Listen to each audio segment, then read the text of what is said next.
Hello, my friends in film fandom, wherever you may be and however you may be watching. Thank you for giving us a little bit of your time. And if you can believe this, we actually have some good news about Ezra Miller. Can you believe it? Is it possible that this guy has pulled his head out of his ass? We're going to find out. We're going to find out with my good friends who are, as always, here to talk to me about all the craziness going on in the world of entertainment television. As I go ahead and stop the music and introduce you to my awesome co-host for tonight, the first being the Dowager Countess, Lady Cora. How are you tonight, ma'am? I'm good. Yeah, I've had a crazy day. Don't get a puppy unless you really are committed. That's just all I got to say. There's a reason I don't have a puppy. There's a reason I don't have a pet. There's a reason I don't have a goldfish. It's way too much commitment for me at my age. But, hi, happy to be here. But also joining us, out, as always, is my hetero life mate. The man with yet another unboxing because he always needs one more pop figure. My hetero life mate, Jeremy. What's going on, brother? There we go. That's where we're at. He's already cracking the beer. 30 seconds into the show and he already wants to drink. Like starting line of my intro, yeah. I too also had a stupid day at work where I was just basically done after the first two orders, so it was a fun time. Did you have somebody to nominate to the Island of Idiots like I did? I got a whole workplace full of them. I had 3 today. I could give you a whole population of them. The list probably gets longer and longer every day. Yeah, you just you add and take away as you need to. But also joining us, the shape from the Lone Star State, my man Tex. What's up with you, brother? Howdy. Doing well, Frank. Well, should we call you a goat wrangler? As long as you don't call me late for dinner, fine. Whatever the hell you want to call me, I could give a shit. But no, doing well. I drink for fun. I drink when I'm stressed too, but I do it for fun. You know, it's kind of a hobby at this point. But you want to see a magic trick? I'll turn that Pepsi beer into a Pepsi. It wasn't even that, so I was just going with that narrative. Yeah, we got the greatest, well, possibly the greatest film news of like the decade. You know, I can't wait because this Saw is back, y'all. You and me are going to have some words. Saw is back, baby. Yes. All right, let's do this thing. I have a feeling that Tex and Jeremy are going to run that segment of the show. I'm allergic to bullshit. Did you see that? That was Jeremy. Holy crap. Jeremy, keep going, and I'm going to start playing your Saw trap. There will be blood. All right? Just keep talking. But see, that was a good Saw movie. The second one, that was good. There's my little bubble of it, and then it popped about 5, 6, 7, 800, whatever part it is now. Jesus Christ! Good Lord. Well, we'll be getting to that in just 1 second. I have a feeling that's going to be something that dominates a lot of the show, but we'll get there. But before we do, let's move on to our first main topic of the day. What is that, Lady Cora? Well, Wolfgang Peterson, who wrote his acclaimed German language film Das Boot into a career directing Hollywood blockbusters such as In the Line of Fire, Air Force One, The Perfect Storm, and Troy, has died. He was 81. Peterson's first film in Hollywood was the 1984 fantasy adventure The Neverending Story, which he directed and co-scripted. Peterson made an extraordinary creative leap with the critically acclaimed Clint Eastwood film In the Line of Fire. This was the suspenseful, well-written film starred Eastman as a Secret Service agent scarred by the experience of not having been able to prevent the assassination of John F. Kennedy 3 decades earlier. Frank, what are your thoughts on the career of Wolfgang Peterson? I mean, you kind of said it in the list of movies. It's like you don't realize until something like this happens and a director unfortunately passes away and you start to look at his filmography. You're like, oh, that's him? Oh, he did that? And then you get to like the 4th, 5th movie. You're like, holy shit, this guy's made so many of the movies that made me a movie fan. But I mean, all those movies being fantastic. I mean, there's 2 I want to point out. One is The Neverending Story, which is a classic film. It's one of those films that just defies time. It's like Labyrinth or something like that. It's just from generation to generation, it just captivates people. Like Dark Crystal or something like that. It is just something that draws so many people in. It's such a great immersive world. This is before we got really deep stuff like Harry Potter and things like that. The Hunger Games, some of the YA stuff. It was one of those first things. It was a little YA, not so much, but yeah, it's just one of those projects that just transcends generations. The other one, and one that hardly ever gets talked about, a movie that at the time was considered a bust, but it's developed a cult classic, and I think is one of the most underrated sci-fi films ever made, is a movie he did called Enemy Mine back in 1985-ish. It's a really insane. Basically what the basic plot of the movie is: humans are at war with some like lizard species or whatever, and there's this big space battle where so it's not Starship Troopers. No, it's not Starship Troopers. It's doing my part. I'm trying to remember who all was in it. There's a name that I'm forgetting and I'm drawing a blank on. I'll have to figure it out. But basically these two fighter pilots from different whatever they shoot each other down. Essentially, they crash onto the same planet, and they're on this barren planet, just the two of them, and they have to figure out a way to survive for quite some time. That sounds like fun. I'm trying to remember exactly who all was in the movie, and apparently I can't type either. Yeah, I typed it so bad that it wouldn't even pull up on the internet. I can hear him clicking that old man typing. He just Click, click, click. he's just One. Anyway, and yeah, there it was 1985. I was right. It was a 1985 film. But I mean, it was one of those weird things that it was a weird kind of allegory for what's going on today. It's got Dennis Quaid. It was the guy that played the other pilot. I don't know why I was drawing a blank on that name. And Louis Gossett Jr., who was a legend. Both those guys are Hall of Famers in my book. But yeah, it's this weird science fiction action drama that I look, like I said, it's developed a cult following. I think it made like $12 worldwide when it came out, but over the years has actually been considered one of the great science fiction. It's not an epic film. It's only about an hour and a half long, so it's not long enough to really be epic like Dune or something like that. But it's definitely this great character study between these two characters that hate each other, but they kind of have to rely on one another to not die on this barren moon. And then just kind of the camaraderie that builds after you've tried to kill each other. It's a very weird, but just an amazing movie. And it's one that never gets talked about enough. Even in like sci-fi space circles, it doesn't really get enough credit for me. And then to top it off, you got, as you mentioned, Das Boot, which some people consider a top 5 war movie ever made, even though it's a very different war movie. It's not so much about the fighting, it's about the camaraderie on the ship. And a lot of people at the time were kind of like, how are you going to try to make a group of Nazi submariners a sympathetic group? But he did it. I mean, it's like you're not rooting for the Nazis. You just understand the camaraderie that happens in that kind of an environment when you're 300 or 400 feet under the ocean and you only really have the guy next to you to depend on. It wasn't so much about the war as much as it was about the characters, which is kind of how he pulled it off. But yeah, I mean, just fantastic movies all around. I don't know, Tex, what do you think? Anything Wolfgang Peterson jump out at you?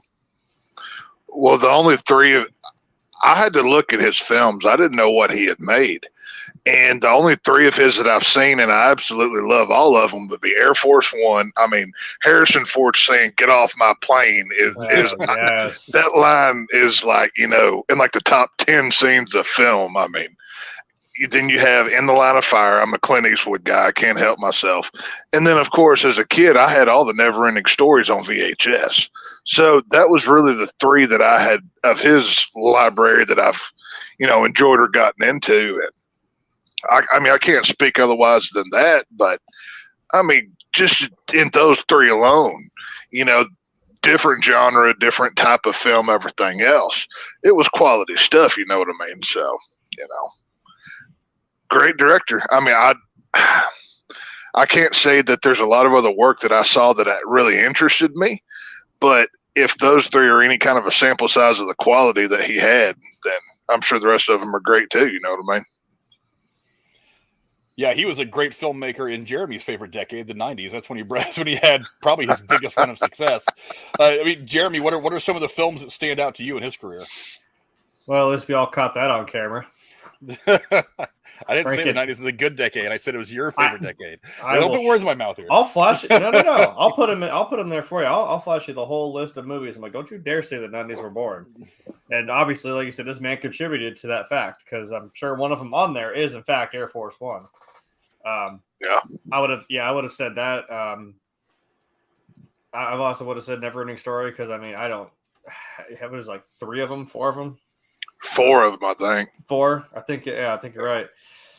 So that's where my little bubble of him was. Like he said, that jumped out at me. That's what. Right. When I looked it up, I was kind of like, wait, he did that? Oh, he did that? Like, holy crap. Like, even if I hadn't seen it, I knew what it was. And I was like, damn, all right. And then it just hit you like, oh, that's a shame. Someone that makes movies of that caliber. I mean, like Frank's been saying all this time, like we're losing all the great ones,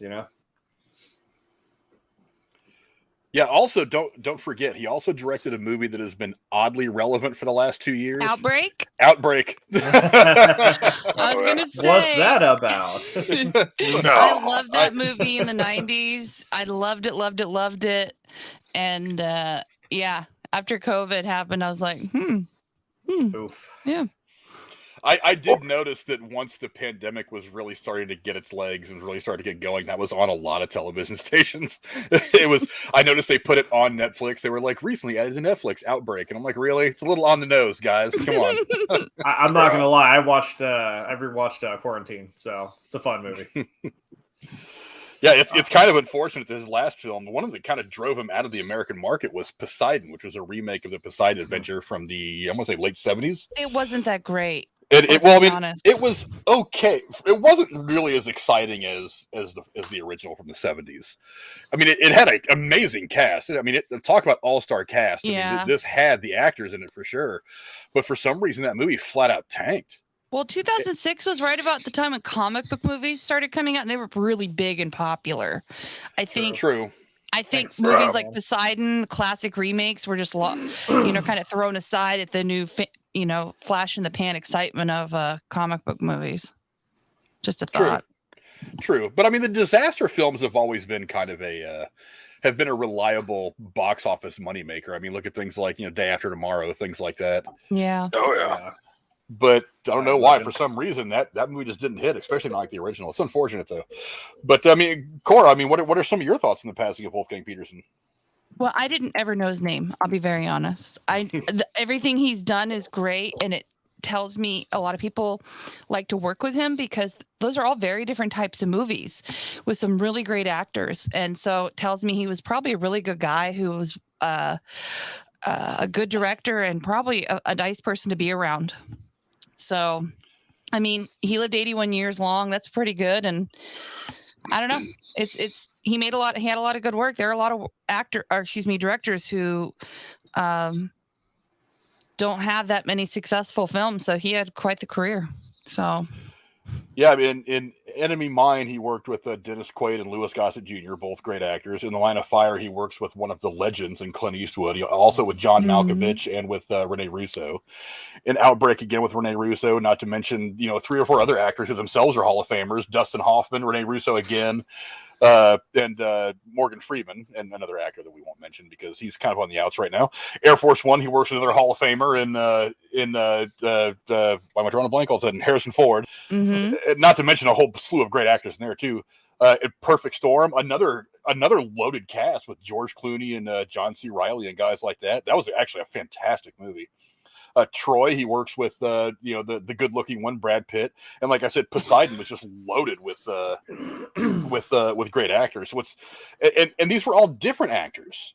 It wasn't. I mean, because he worked with a couple of them multiple times, but it seemed like every movie had a different crew of really fantastic, talented people whose names are household names in movies. So, yeah, it's that guy. He put a lot of great movies out there.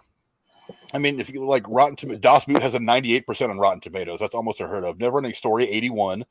Enemy Mine's got 61 for a movie that was considered a flop. That's not bad. In the Line of Fire is 96.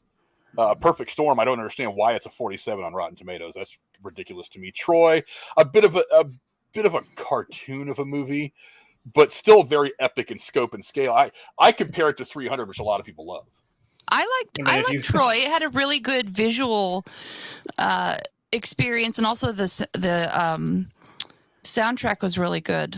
The music, the score, it was fantastic. If you told me a whole bunch of guys were going to stuff themselves into a wooden horse and go into the city, I'd say you're out of your fucking mind. So like, you're so stupid. Cartoony all you want, but I mean, it worked. Yeah, so it wasn't like he didn't work with a lot of talent. I mean, it's just really unfortunate that he had that one real bad stinker of Poseidon that kind of ran him out. But he did go back to Europe and continued making films in Germany, and a lot of those were huge in Europe. So it wasn't like his creative talents went away. He just kind of lost the flavor for dealing with American audiences, which, let's face it, we can sometimes be kind of dicks. So, I mean, there's... Film fandom can be quite toxic at times, and it's usually just one or two of us, but it only takes, one or two of us to kind of ruin the whole thing. But I don't know. That's kind of all we got to say on this, really. I mean, go down in the comments below. Let us know what you guys think about the career of Wolfgang Peterson. What are some of your favorite films? He put out a lot of really, really good ones, and I hope you guys take a chance to go and see, because he was quite the filmmaker. But Lady Cora, what's the next thing we're going to be going into today?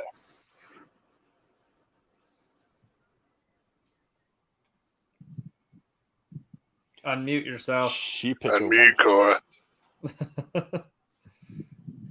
I'm wrangling a puppy. So the Federal Bureau of Investigations has concluded that the gun used in the accidental shooting of cinematographer Halyana Hutchins was in proper working order and could not have been fired with a trigger pull.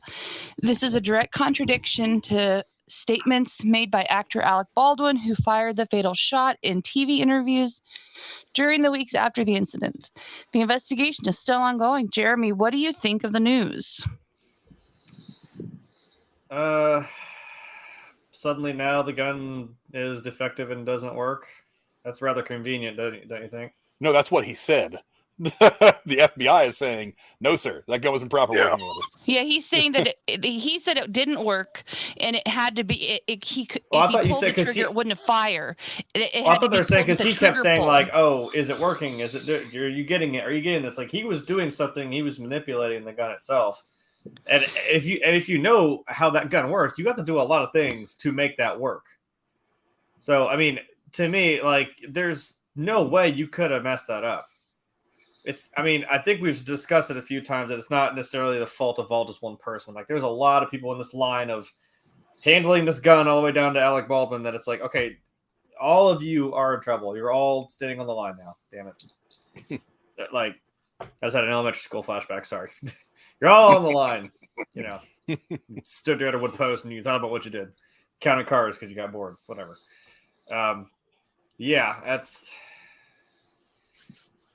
That was kind of my thought the whole time. Like, it takes quite a bit to make a gun like that actually fire. But the big glaring thing to me is, why in the hell was there live ammo in the first place? That should never have been a thing. But Well, Tex, you and me and Jeremy and Cora, really all four of us in the call are we're gun, maybe not enthusiasts, all of us, but we definitely respect a person's right to own firearms and want that to be done respectfully and safely. What do you think? I mean, there's really, this whole thing's really got a lot to it. I mean, what are your thoughts on just what the FBI said? Well, obviously this is one of the few times that I'm actually going to applaud the government for doing something, because they actually said, "Oh, hey, a gun doesn't shoot unless you pull the trigger," right? So, which obviously we knew this already. This is not breaking news that, oh, when you pull the trigger with a bullet in it, it comes out the other end. That's kind of how it works. But the fact that this just shows you the two-tiered system that we're all working with. And if you align with a certain side politically, you're more than likely to get away with stuff, which I find very odd, because, Alec Baldwin plays Trump on Saturday Night Live or whatever.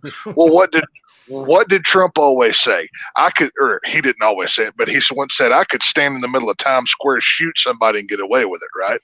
What's Alec Baldwin doing now? Literally the same thing, just different place. Almost exactly that. Almost the exact same thing. So the dude that's pretending to be the other dude is doing the other dude's thing. I swear I'm not trying to copy Tropic Thunder right now. That just happened to come out. Say, you the dude playing the dude. This guy's the other dude.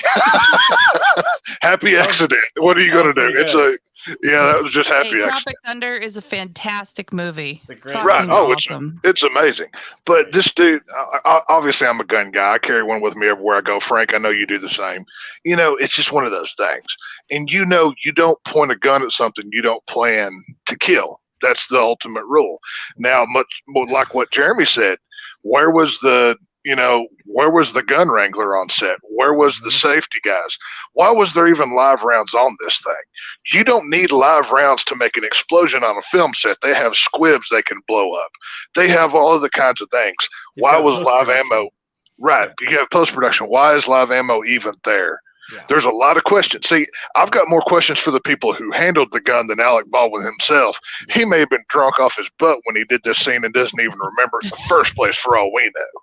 But the thing is, the same thing has happened. The original production crew went on. They refused to work. I forget. I'm sorry. I'm having a brain fart. Today's the day. And they actually refused to come work because they weren't getting paid. So they had brought in a whole nother crew who weren't familiar with everything.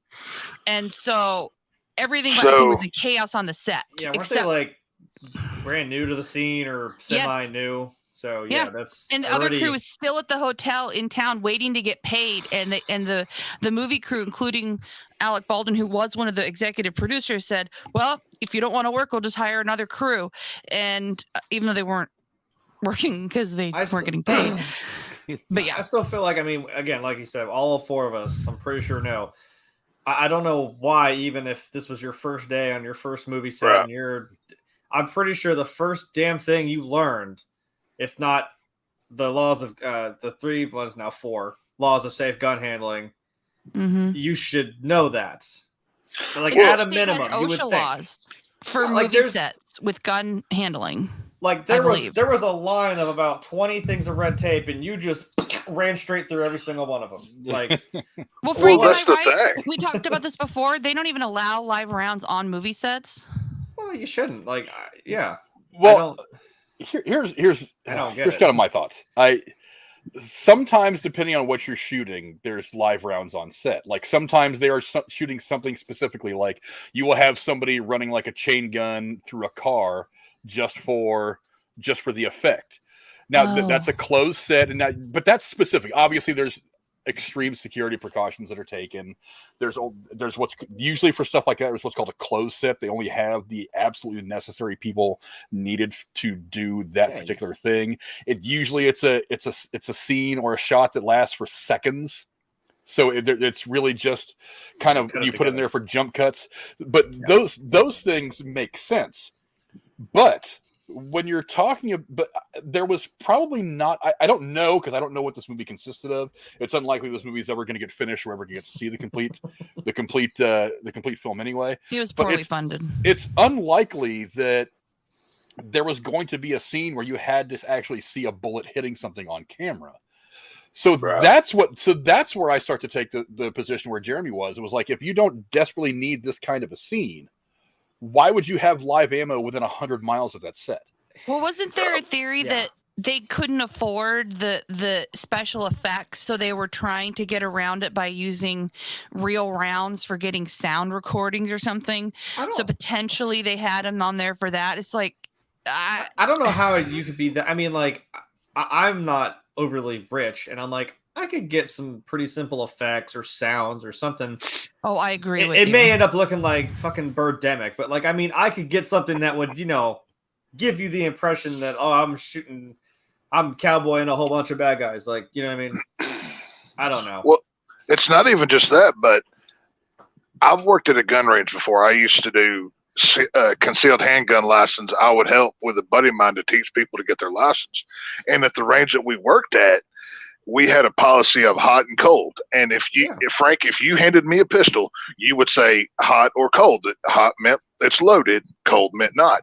And every hand that gun touched, you were to check it, even if it was just checked 10 seconds ago and you saw the guy do it, just as a principle to set it up to get everything rolling.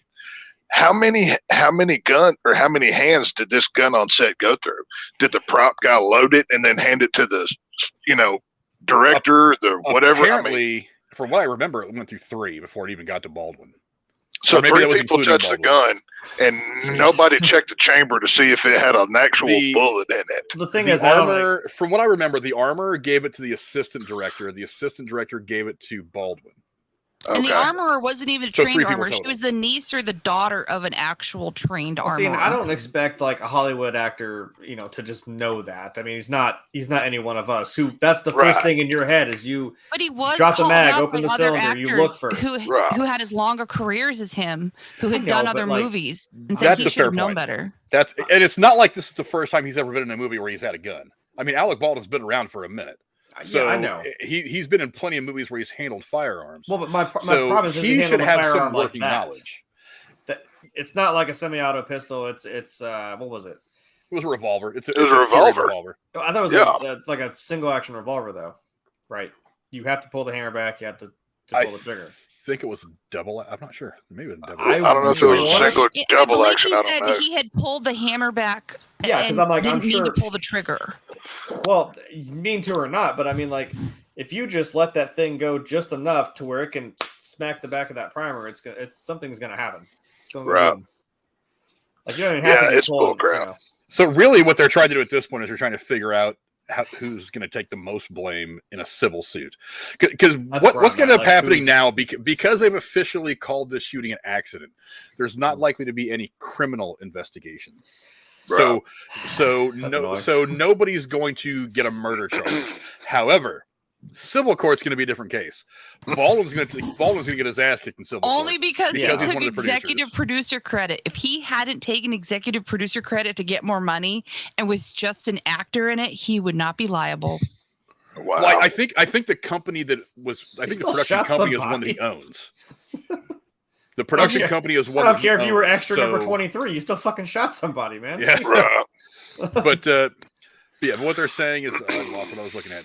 So the gun fired in testing only one time without having to pull the trigger. When the hammer was pulled back and the gun broke in 2 different places, he said. Jesus. The FBI was unable to fire the gun in any prior test, even when pulling the trigger, because it was in such poor condition. Meanwhile, a representative for the armor, the released FBI report showed the revolver was in good working order and that Baldwin had to have pulled the trigger to fire the revolver. So somebody is saying that the gun was actually not in proper working order. Apparently it was. So Baldwin's lawyer. Okay, so this is... That lady would say otherwise. It worked at least once. She was more concerned about Instagram photos on the set than she was about doing her fucking job. She was. So Baldwin's lawyer says that the gun fired in testing only one time without having to pull the trigger. When the hammer was pulled back and the gun broke in 2 different pieces, the FBI was unable to fire the gun in any prior test, even when pulling the trigger, because it was in such poor condition. That's what Baldwin's lawyer said. Meanwhile, a representative for Hannah Gutierrez-Reed, the armorer in question, tells Fox News the newly released FBI report showed the revolver was in good working order and that Baldwin had to have pulled the trigger to fire the revolver, directly contradicting his prior statements and those of Assistant Director Dave Halls, who himself has a pretty shitty history through his attorney, who also said that Baldwin didn't pull the trigger. So Baldwin and this guy are apparently lying. There was one thing in here that I wanted to pull up and I cannot find it. But I mean, the bottom line is the gun is in proper working order, but because they rule the death an accident, there's probably not going to be any criminal charges, but civil charges. Oh yeah. Family is going to be coming after him. There's going to be some monies. Some monies is going out the door there, Baldwin. Mm-hmm. I mean, it's an unfortunate thing all around. Like I said a long time ago, it was going to take a while to get to the end of this whole thing. And it should. You want to make sure you investigate this stuff properly because a life was lost. A young life was lost. A cinematographer who was just hitting her peak in her career, someone who was well-liked around the industry, who had a husband and 2 kids, I think? So, yeah, that's a big deal. Not to mention the director got shot as well. So... I mean, it's a bad situation all around. The most important thing is to get to the truth, whether it pisses off Baldwin or not. And that's the important thing. Hopefully this is going to be, we're getting close to the end of it and there will be some closure in all this mess because none of this is a good thing to talk about. It's like there's really nothing good about this entire story. But hopefully it all's going to work out in the end. I don't know. Any final thoughts from you guys on this thing before we move on? I feel bad for the family, but I think if anything, maybe this whole situation can create the need for some federal legislation about gun use on movie sets, so it's not state by state, so there's a more uniform, regulation. Maybe something that can, I don't know, force the states to make OSHA be more, attentive to this. I don't know that any other federal or state law would matter that much. I think that the industry itself needs to take action. Now, I understand what Jeremy's saying. We've got special effects are great now. You don't necessarily have to have live rounds on set ever. Well, there's a couple things about that. Number one, practical effects are always better than CGI. Yes. So that's why I say there's going to be a practical effects kind of person. Trust me. That's why I say there's going to be some scenes like when they want to run a minigun across, a limo to act like they're shooting up some mob boss or whatever. You can block off the set, take necessary precautions, carefully plan that kind of a thing, and have it go off without a hitch, and you have this great practical effect shot. I mean, you don't want to blow up a Navy cruiser for a movie, but if you ever go and watch the making of Pearl Harbor, I mean, that's exactly what Jerry Bruckheimer did. He set up explosions on the decks of like 13 or 14 ships and got that sweeping shot of everything blowing up that was supposedly happening at Pearl Harbor. That was all practical effects. That was not CGI. Shit, I mean, have you seen the opening of Saving Private Ryan? Holy shit! Yeah, but there's some CGI in there, but a lot. I know, but too. I'm just saying that you get to place all them little the little potholes in the ground, flying up in rounds. But there's a couple things to remember. God. Number one, you always want to do it practically. So in a controlled, very carefully orchestrated event, you can have live fire on a set, so long as there is somebody who is not Hannah Gutierrez, someone who is not this assistant director. Because I got to be honest, I don't disagree with the idea that Baldwin has some responsibility because he didn't check the weapon. I don't disagree with that. But the bottom line is you can't just run and blame him because he's the biggest name. There were two other people that were responsible for that firearm. One is the armorer, who her entire job is to fucking do this one thing. You had one job. That's her. You have one job. And you fucked it up and somebody died and another person got shot. You had one job. So to me, 98% of the blame lies with her. Another 1% lies with this assistant director who, like I said, he himself has a past. And he did not take the necessary steps. He probably did not communicate with her saying, is this a cold gun? I have no idea if she just handed the gun. Was like, here. Actually, I think I read somewhere that, you know what? Maybe she didn't even hand him the gun. I thought I had read somewhere that he had grabbed the gun off a gun cart, and it was one of the guns that they were doing target practice with offset. It was on a table, Frank. Someone had, quote, prepared it and said it was the all clear thing and set it on a table, and then somebody got it off the table like some minutes later. Yeah, so that's that.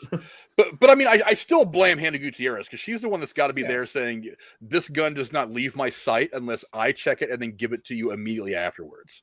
So for her to just be like, oh yeah, guys, the guns are over there. I'll be over here doing my TikTok dance video to whatever stupid song is popular at the time on TikTok. So yeah, I mean, I still put a lot of the blame with her, and also with this director. Now Baldwin, he's got enough experience in movies to where there should be a procedure in his head that he says, is this a cold weapon? Has this weapon been cleared by the armor? Things like that. So he should have enough. He's had enough experience in movies, especially shooting guns in movies, that he should maybe ask that question. He didn't. But you got to remember, there's a couple of steps before him where this stuff has to go right, and if it doesn't go right, that's where a life can get lost. So there's no need to kind of touch on what Cora said a minute ago. OSHA, okay. There's a few things in life I'm against. Gun laws and OSHA make that list. I don't like either of those things. But OSHA's hit or miss, in my opinion, in my experience. I don't like either of them. I mean, I can't ramp a forklift off of something and try to do a fucking backflip. But there's just some simple responsibility of can solve all of this. You can put whatever laws that OSHA has to do, blah, blah, blah, blah. But if it's not done, that law means nothing, just like every other gun law in this country that's worthless. So it's just a simple hot and cold check, and one person holds the gun, whether it's the armor or the whoever it is, and They take it from the trailer. They load it with the fake rounds. They put it on their belt. They walk it to the actor. They hand it to them. It's checked both times. Boom, boom. You do your scene. Everybody goes home with the same amount of holes that they had before they got there. So, it's not that hard, people. I mean, just a little bit of safety can go a long way. Casey says something interesting in the chat. Those are words you're never going to hear me say again. He said, if I don't torque down a set of tires properly and it comes off and kills people, I'm going to jail. That's kind of an interesting comparison because is the driver responsible for that? All right. Also, there could be an angle if you don't want to do OSHA or the federal government. Insurance companies who insure the movie sets for liability might put their foot down and with their lawyers make some really strict requirements to insure movie set liability. Yeah, possibly. Because we've said it before, not just in this aspect, but movie sets are a dangerous place to begin with. Or there is another suggestion. Why don't we have actors who are obviously anti-gun, not handling guns, or pretending to play somebody who does like guns when they know nothing about them? I know that's a more unrealistic, money. You wouldn't have any movies coming out, sir. That would narrow down real quick. Right. I didn't want to say it, but that's kind of what I meant by I don't expect someone like Baldwin to know. Oh, okay. First thing I should do is check it. Right. Yeah. It takes 2 seconds. But Baldwin could also ask somebody like the armorer, when you hand me this gun, I want you to physically show me, open it up, unload it, and show it to me that there's no live rounds in this. Yeah, before I put my hand on it. That's what I was saying a minute ago. Yeah, that's with a revolver. I'm like, you might have to. Even if he doesn't want to do it himself or know how to do it, he could ask someone to show him. You push one button on a revolver and it comes open. It's not that hard. So I meant you want to see. I want to see the ends. Are they? Or is there a big piece of lead in there? You know what I mean? Right. Just pop them out of the cylinder. And be like, okay, good. Even then, it takes 2 seconds to reload a revolver. Exactly. It's a 6-shooter. It's not. You're not loading a 10-round mag here. You know what I mean? So. Yeah. Yeah, but anyway, it's a story that's probably going to get a little bit more talk on down the line as the legalities of all this start to play out. Because ultimately, with this report coming out and them kind of wrapping up the investigation, all that's left is the legal stuff. So, and that's something that's going to play out probably over the course of the next several years. So, I'm sure it's something we're going to be talking about again here in the future. But anyway, go down in the comments below, let us know what you guys think. It's been ruled an accident, the shooting on the set of Rust. What do you think is going to happen in the future with this whole thing? Lady Cora, what's the next topic we'll be going into tonight? Well, we might as well go down the rabbit hole of fucked up shit. So let's talk about Ezra Miller. We're still tumbling here. Oh, Jesus. Believe it or not, good news about Ezra Miller. After troubling behavior that has led to charges of harassment and felony burglary, as well as allegations of assault and abuse, Miller says they are seeking treatment for what they call, quote, complex mental issues, end quote. The statement comes after a year where Miller has been the subject of much controversy. We've discussed Miller's troubles at length. Frank, what do you think of Miller's apparent reason or his apparent return from the dark side? Well, I mean, it's good news. Look, all the stuff that we've talked about over the last several months with Ezra Miller, I really did think that it was not going to go well for them. I was just because the last time we talked about him, I think I maybe even mentioned in the stream. I was like, there's a shaky 10% chance that it's all going to end up well for him. But it went off the edge so far, so fast, so hard. I didn't know if he'd be able to come back. I honestly didn't. I even mentioned, I was like, he's got unlimited resources. He apparently has a weapon because he showed a weapon to somebody. He can hide a lot of different places. He's got a lot of people that will help him hide and avoid being found because they want a piece of his money or they just want to get next to him. But maybe he finally has kind of taken that deep breath and taken a step back and looked at himself and said, maybe I ought to clear the air with myself first and figure this thing out. So this is exactly what I was hoping would happen. I didn't think it was going to happen, but I was hoping it was going to happen. It's possible his lawyer said, come out of hiding and say this or you're going to jail. I think that somebody maybe this was like someone said, hey, say this. I think somebody who he trusts looked at him and said, dude, this is the make or break moment for you. This is the coming to Jesus moment. You either take a step back and try to reconcile this, or your career is over. And while he's made a good amount of money, I can't imagine it would have lasted him the rest of his life, because he's only like, what, 26, 27? I think he's like my age. He's getting up on 30. Well, I mean, yeah, but still, I mean, he's got a few bucks now, but when he's 60, he's going to be poor. It's like, yeah. I mean, he's got some money in the bank, but how long is that money going to last? And yeah, and honestly, after all this stuff, if it would have kept going on and on the way it did, who would have put him in anything? His earning potential would have been almost zero. So somebody probably got a hold of him and said, "Look, dude, you're young. You will be able to salvage your career in time and have a kind of life you want, but you need to back the fuck up. You need to take stock of what people are talking about, what people are seeing from you, what your behavior has been, and start to fix this shit, or else you're going to wind up a bum in the gutter in the next 20 years because you fucked everything up." So he's 29. He's 2 months older than me. Okay, well, somebody got a hold of him, and finally, somebody that he trusts talk sense to him. That's the important part. I don't care who it is. What, I mean, did David Zaslav finally get a hold of him? Was he like, did he have the axe of Zaslav, and he was just pounding his fist like, "Hey, bro, you got two choices: get your shit together, or the axe falls on your neck." And you've seen what I've done to Batgirl.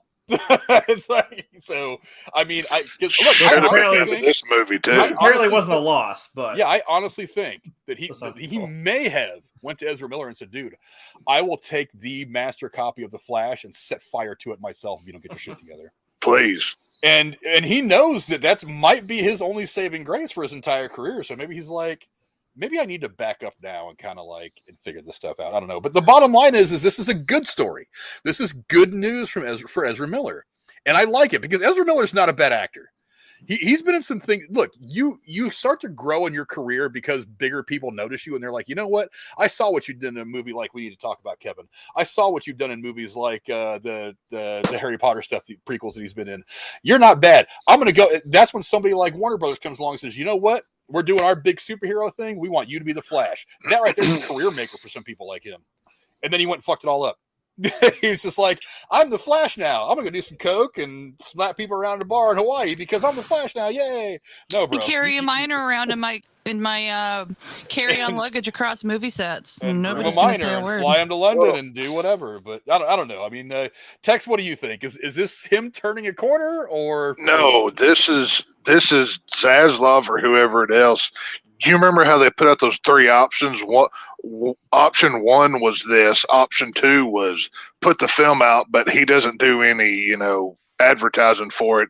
Or three was scrap it. This was them trying to save face and save $250 million. I wish they would have just canceled the movie. I don't care to see this. The only parts of this film I want to see are Ben Affleck Batman. The rest of it you can throw out and burn for all I care.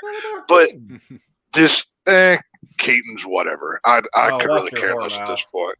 We will fight later, sir. You just save that energy for later. All right. Well, Tex, I found out from watching a video that they're only saving $20 million, not finishing the last 10% of Batgirl. Oh, I know. Yeah. But they're also not having to pay to promote it either. So I don't think that they would save much money, and I think they'd rather make the money off of releasing it. And they're trying to say, like you said, I think the studio's behind this because they want to release the movie. I really think that Zaslav and Warner Brothers Discovery is just going to play out Aquaman 2 and Flash and Shazam, whatever it is, clear the slate, nuke everything, and restart because it's what needs to be done. And as much as I love the Snyderverse, I have championed this for years. I want a brand new DC. I want one timeline with one version of everybody, and let's just do a clear-cut story. Build your universe. You can start out with the whole universe. That's fine. Do it they can copy and paste what Marvel did from Phase 1. I'll be perfectly happy with it, whatever. But Ezra Miller, no, he needs to go away. Let's not forget, not only has he attacked multiple people, this dude was grooming some underage girl. I mean, there is a more lot. Than one. That's what I'm saying. There's no redemption. What kind of therapy do you get to fix that? The only therapy that you put you under the jail. Hell, put you in old Sparky. That's what we need to do. That's disgusting. This is not a good dude. I'm not going to pay to see this movie. I will pirate this movie. Either. Come at me, Warner Brothers Discovery, I won't because watch I'm not Aquaman paying 2 for either. it. Well, I mean, Yeah, not doing it. as far as resetting the DCEU, that's the whole point of this movie. That was Yeah. always Right. the point. That became the point of this movie several years ago, because Right. things were not going so well. They were like, "Hey, we're going to do a Flashpoint thing," or we just kind of hit the reset Their button on the whole damn thing. Days of Well, Future couldn't Past. they redo it again, Frank? As another upcoming movie? Excuse me. Some They strategically placed scenes. could, but this movie's already in the can, and you've already had. I mean, there's already been so much upheaval. I mean, you could make some little changes to this movie. I think we talked last week or week before that Ezra Miller did go and do reshoots just a month and a half or 2 months ago. It was June or July. Excuse me. So he went back and did some reshoots, and I was one of the people that was like, "Hey, you got all the time in the world before this movie comes out. How about you get to Ezra Miller and say, hey, bro, you're done." I still think Ezra Miller's done. He's not going to come back as Flash. He's done with Warner Brothers. Period. Flash and that Fantastic Beast stuff, they're not going to put him back in it. You can easily just kind of erase him from Fantastic Beast because he's not really a main character and not really have to explain it all away. But I mean, he's the lead character. Not only is he the lead character, he plays, I think, 2 different versions of the Flash in this movie. He does. So it would be a very tough thing just to reshoot. But on top of that, I honestly thought that what I would have done is I would have sat him down and said, "Hey, look, dude, you're done. We're not going to go public with it until after the movie comes out. We're going to do you that. We're going to do you that, and we're going to help ourselves out in marketing a little bit. But what we're going to do is we're going to cast somebody else. We're going to reshoot a couple of scenes that are going to be your end, however they decide to end it, and we'll give you an extra couple $1,000,000, and you go off and beat up hookers in fucking Detroit. Do whatever you want to do. Go choke slam people in fucking Norwegian or some shit. Or use that money for a lawyer. Or maybe go to a place where you get your head cleared. You don't do as many drugs. But I still think that's a possibility if that's what they did. I think Will Smith knows a place in India. Well, hopefully he's but honestly, who's worse, Will Smith or Ezra Miller? I personally think Ezra Miller. Will Smith had a moment where he didn't do the right thing, and it was a bad thing, and it was in the worst place you could have done a bad thing. But it was adult on adult. It wasn't this child isn't Ezra Miller. manipulation. And if Ezra Miller would have had that one incident in Norway where he choke slammed the fan, I don't even know what the hell that was to this day. It wouldn't have been a big deal. And like him getting busted for pot years ago, I don't even really care about that either. That's not a big deal. But it's like then all the stuff in Hawaii, the grooming. It's like you start to add that worse stuff on there, and you're like, wait a minute, bro. Now all of a sudden, even that little weed conviction from back in the day worries me because, like I've been calling it, it's not just a pattern of behavior; it's a pattern of escalating behavior. So he got busted for showing a gun to somebody. So it's like, what's next? Makes you wonder what he was like before he got famous. If he did a bunch of other stupid shit that's going to come out. I don't know, but kid is on the escalator again. Yeah, I ultimately I do think this is a good thing. I think this is a good thing. Here's what I see is going to happen in the future of all this. You guys can tell me if you agree or not. They're still not going to have a big opening for the Flash. It's going to be a very subdued opening. They might do a little thing somewhere, but it's not going to be red carpet at El Capitan or at the Chinese Theater in LA. No. There's not going to be a red carpet with a bunch of They could do a premiere at the jail. They could. Yeah, but live stream from Folsom Prison. He's not going to Johnny Cash it. I know he's not. Yeah, there's not going to be anything like that. They're not going. They can't do a press junket for this film either because I mean, all anybody's going to ask about is Ezra Miller. So it's like you're going to have Michael Keaton out there, and somebody's going to say, "Hey, do you think they could do the same thing for Aquaman 2? I don't think so. With Amber Heard." Well, see, that's a little different though because Amber Heard's not the main character. True. So you can just say, "Hey, Amber, but that is a big point. Why don't you skip the press junket and don't come to the premiere?" But because you've got your main star Jason Momoa walking out there, you've got Dolph Lundgren you can throw out there. You've got not Luke Wilson. What's the name of the other guy? His brother, Horn. You got him. You can throw Patrick Wilson. Patrick Wilson, yeah. Patrick Wilson can go down there. Yeah. The director can go out there. Zaslav can go out there, and they can talk up the movie and be like, "Hey, we had a great time doing this movie. It's going to be great. You guys are going to love it." And Amber Heard is not going to be a part of that, so she just won't be there. Yeah, somebody will ask about her, but they can just kind of look at her and say, whatever. That's all. We're done with all that. We'll have a comment on that later. Blah blah blah. I still think after that movie comes out, they're going to announce it. They just should have Jeremy at the press junket wearing an Ezra Miller mask.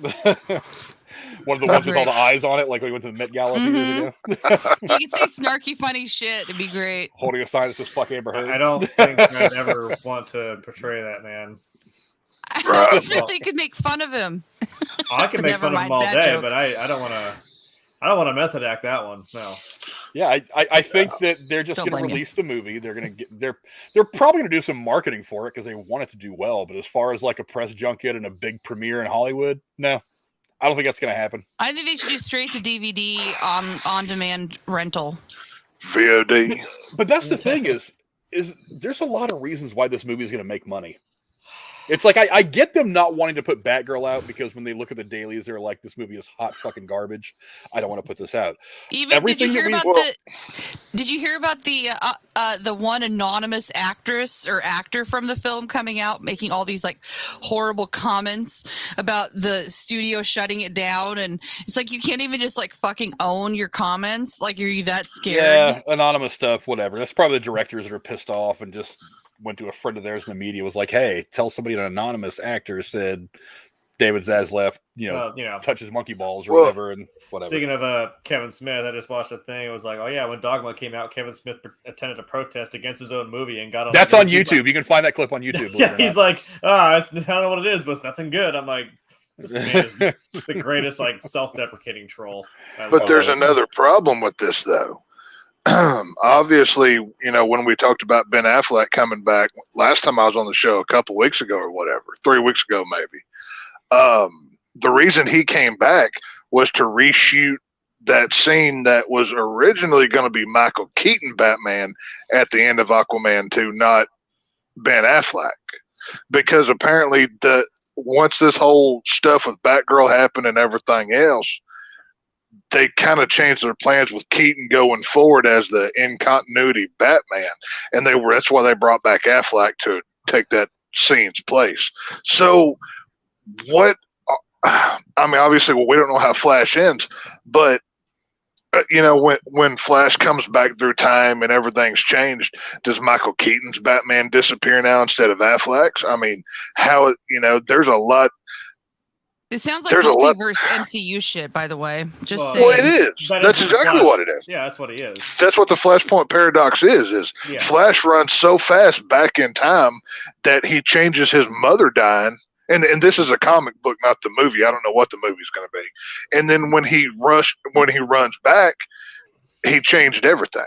So I thought that's what that scene was. Like, there's some woman with her back turned, and you hear Keaton saying, like, "Why would you want to change this one?" And I'm like, "Is that his mom?" I'm like, "Did he stop his mom from dying?"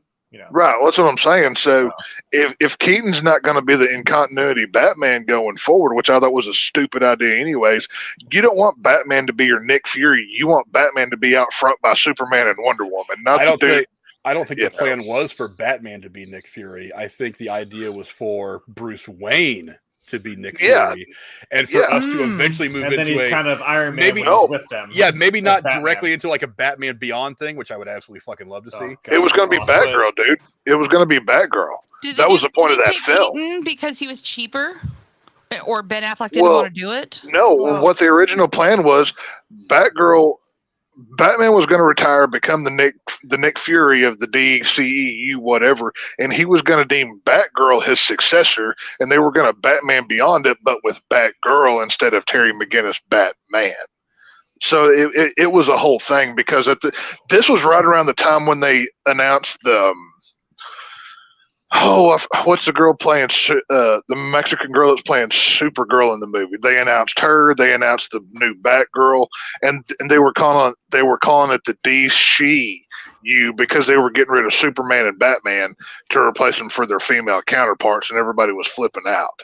So I don't know what's going to happen, but that's why I say DC needs to just blow the whole thing up and restart. Give us a clean continuity and go from the beginning. If you can have Deadpool walk into a room and shoot Ryan Reynolds through the fucking door. Please. I know that's a different tone, but like Deadpool can come in and make some comment About you think you knew how the DCU Right. was. Well, guess what? We need something like that, is what I'm saying. They need to Green Lantern the DCEU is what they need to do. Just erase it, pretend it never happened. So, change it, go forward. So I guess that would mean no? That wouldn't technically mean that Deadpool, because he technically killed Ryan Reynolds, who played Green Lantern. So I don't know. Right. Stop trying to wrap your head around it, Jeremy. It's like time travel. It's not gonna do anything. I like time travel. Damn it! You don't. I've got a DeLorean right there. No way it's right gonna make there. sense. Right there. There's no damn way it's gonna make sense. Not if you think about it.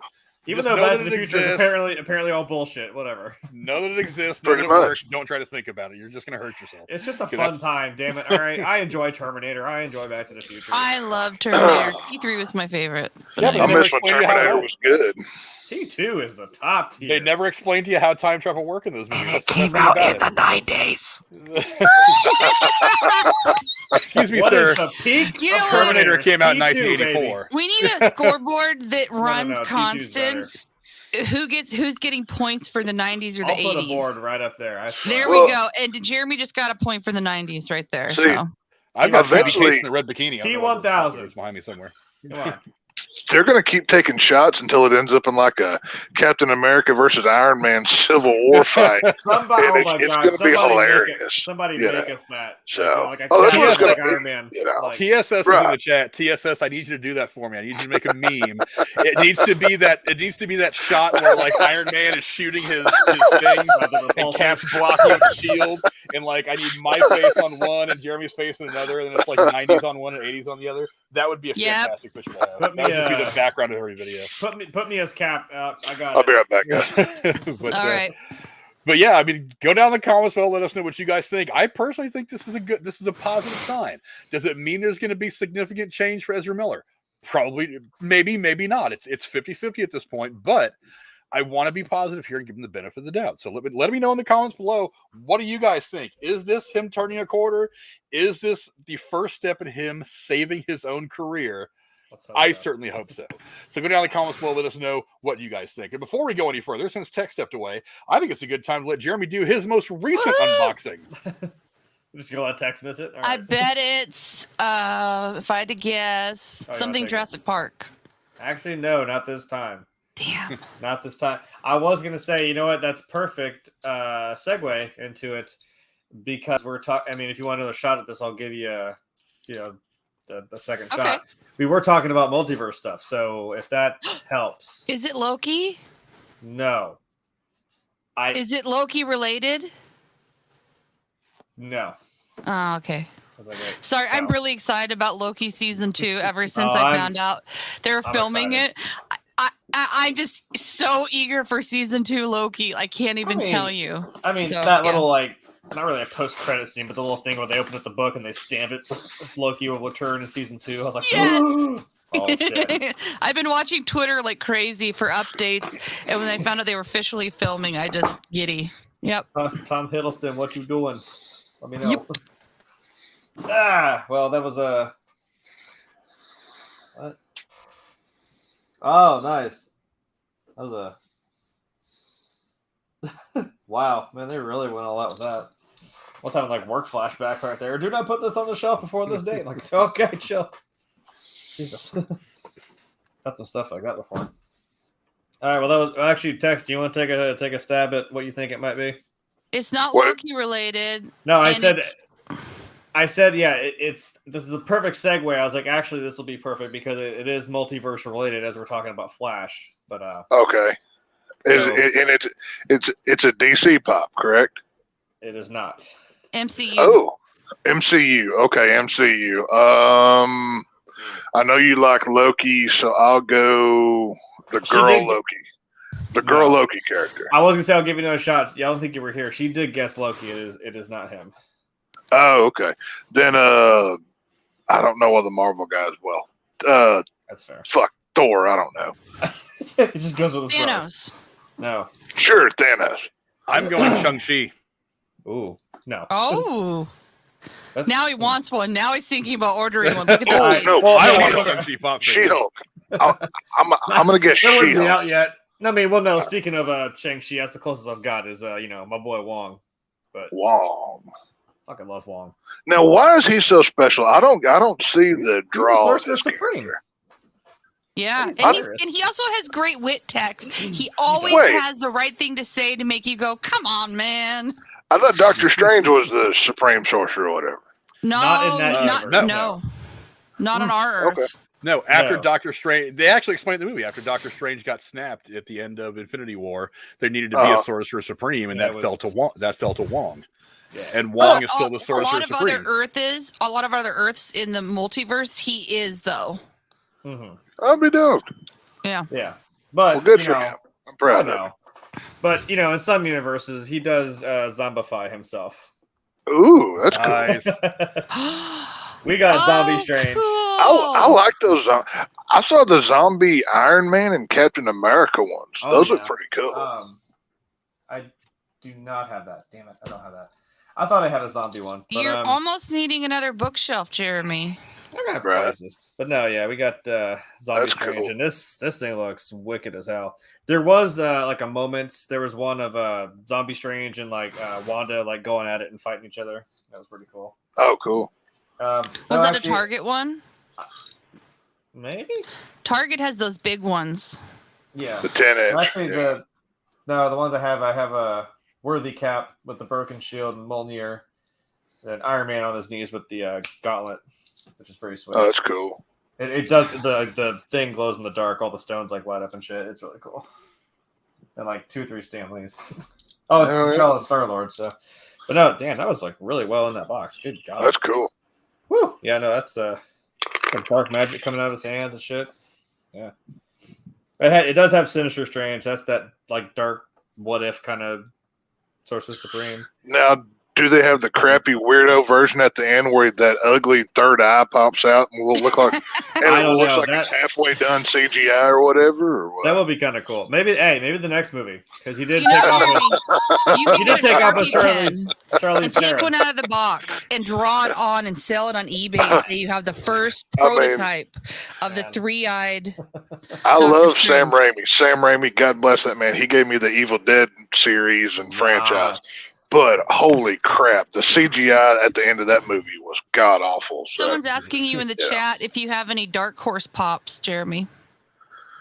Hello, crazy boy. I don't know who you are. Dark Horse from Dark Horse Comics. I don't know. I've never heard of Oh, Like, thank Dark you for Horse. putting Maybe Alien or Predator because they're Dark Horse I don't- comics. yeah, what is that? I don't think so. Well, Um, the only Dark Horse I can think of would be the Alien and Predator comic books. I know they do others, but I can't think of them. I would love to have an Alien and/or Predator pop figure. that would be pretty cool. They make them. I've seen them before. Oh, I've that'd seen be- this. Isn't that the I've seen the subject of one of Xenomorph the new one. Yeah, why movies didn't they they're make a- pushing on a streaming service called The Prey? Yeah. I watched no, Yeah, they're gonna make like I a hated that. 6-inch one of like the Queen Xenomorph or something like that. I think. from Aliens. Yeah, from didn't they make two? a big?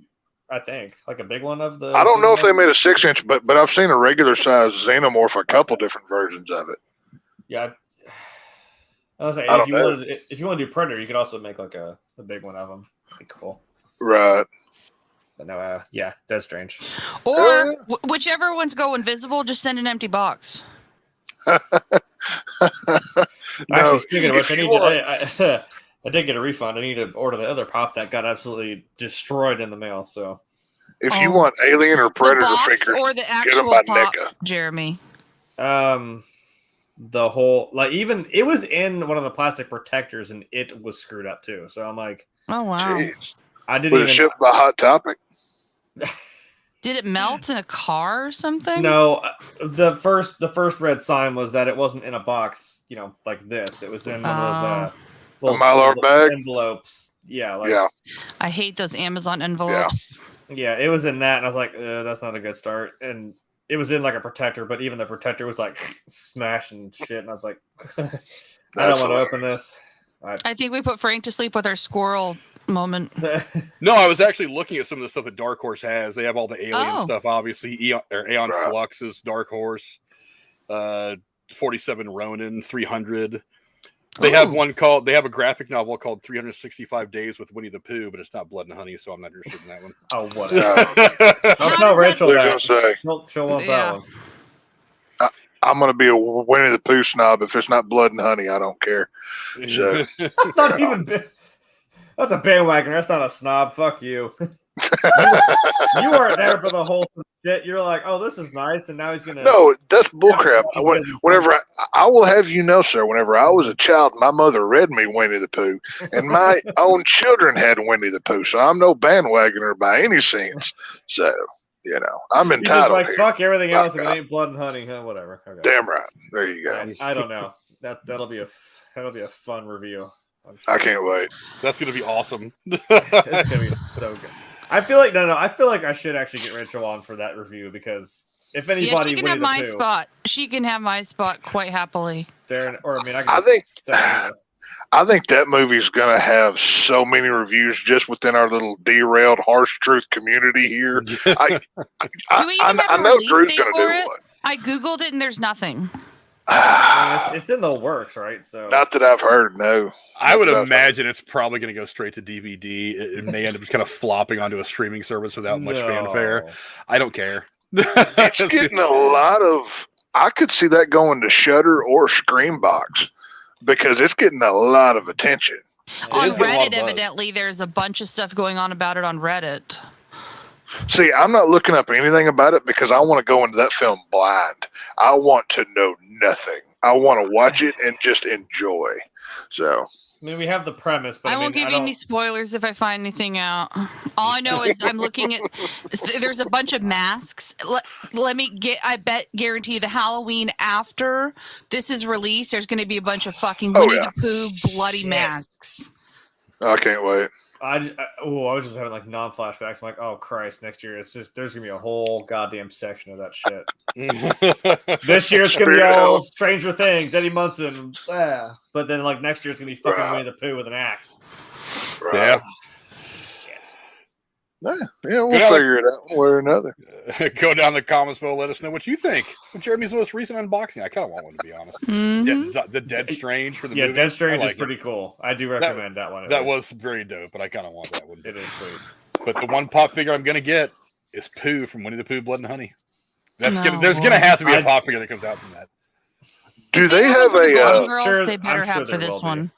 Do they have an alligator Loki pop or figure? Yes. He has it. As a matter of fact. He has it. Look, that would be really cool if they didn't make that. That's one that I would buy. Damn. Look. Okay, that's cool. All right, I like that one. Oh, yeah. That one's cool. There he is. I can get the glare to stop. That one's cool. Okay. All right. Yeah. I approve of that one for sure. Right? That one's cool. At first, I thought it was because they had Kid Loki and they had like the little alligator on his shoulder. I'm like, Kid Loki's pretty cool, but I don't know. And then they said they had specifically just him. I was like, okay, no. You're coming with me. That's cool. You are coming home with me. If anybody, now I'm kind of like, should I get all of the Lokis? Because I saw like boastful Loki in the store, and I was like, maybe. You need more bookshelves, Jeremy. Because fuck, I about pulled that right out. Because who is in my very top spot right here on my top 8? Who is number fucking 1? Boom. Yep. Oh, there we go. My absolute favorite one, President Loki. Yep. Who we got, I think, unrighteously robbed of in that show, but whatever. I want to see it. We got a whole second season. You never know. That doesn't mean you're getting season 2, so you'll be good. He's going to come back with like some weird, I don't know, like hook or some robotic bullshit hand. I don't know. As long as he comes back, that's all that matters. Yeah. He's coming with like a scepter on his arm or something. Well, Lady Cora, there's going to be quite a discussion about this next topic, I believe. I was just about to say, is Tex, I hope his drink is refilled, and I hope he's ready to talk a lot because we're going to talk about Powerpuff Girls. I've got all 3 of them. Everybody's like, I got those too. All 3 of them. No. That was also in the 90s. Thank you very much. I didn't watch Powerpuff Girls. That's okay. Okay. In all seriousness, we're going to talk about Saw. Darren Bousman's reboot Spiral from the Book of Saw pulled in $40 million worldwide last year, reviving the franchise and paving the way for more sequels. Another brand new Saw movie is indeed in the works, with Bloody Disgusting exclusively learning that Kevin Greutert, I'm sure I said that wrong, will be directing the next installment. And it's set to release on October 27th, 2023. While Lionsgate and Twisted Pictures are keeping the plot and characters under wraps at this time, we're told fans can be assured that the new film will capture their hearts and other body parts with all new twisted, ingenious traps and a new mystery to solve. Before we let Tex have his wonderful time, Jeremy, are you looking forward to another Saw movie? No! I haven't seen a single one, Jeremy, so I don't know. I don't know if anybody can hear how fucking hard I was rolling my eyes behind that picture of John Kramer. Like, I was doing spirals like on his little fucking cheeks of Billy the doll there. Okay. I'm getting there. The yin to your yang text. I watched, I think the first, might have been the first two at that point, because this is about 2006, 2007. Like, my formative years, I was, early, mid-teens. I sat down with the person I was with at the time, and I was just like, oh my, I'm like, oh my God, we're teenagers. I'm going to watch this scary ass movie, people getting pulled apart and like barbed wire and all kinds of bullshit. And I was like, I had heard about, kind of the start of really the internet taking its, to not to where it's at today. But I heard about this movie and I was like, oh my God, this is whoa. And it's hyped up. I watched it and I was like, holy crap, that was awesome. Like, I love the first movie blows me the hell away. Like, I look like John Kramer on the floor, blood splattered all over the fucking ground. I was like, whoa, that twist, game's over, slams the door. Awesome. You get Wahlberg's fucking brother comes into the next movie. It's like, okay, cool. We're continuing this shit. Cool. Now it's his son who's in trouble. It's kind of got this little framing device of they've got John Kramer like just basically held there. And it's just this rewind of, okay, how we get there? Same kind of deal happens. And you get the whole twist of, oh my God, Amanda's here. Ah, shit. That was kind of cool. I'm like, yeah, that makes sense. I don't know why. You gotta be some kind of fucked up, honey, if you're gonna go through that and then go to it. Amber Heard took notes or something.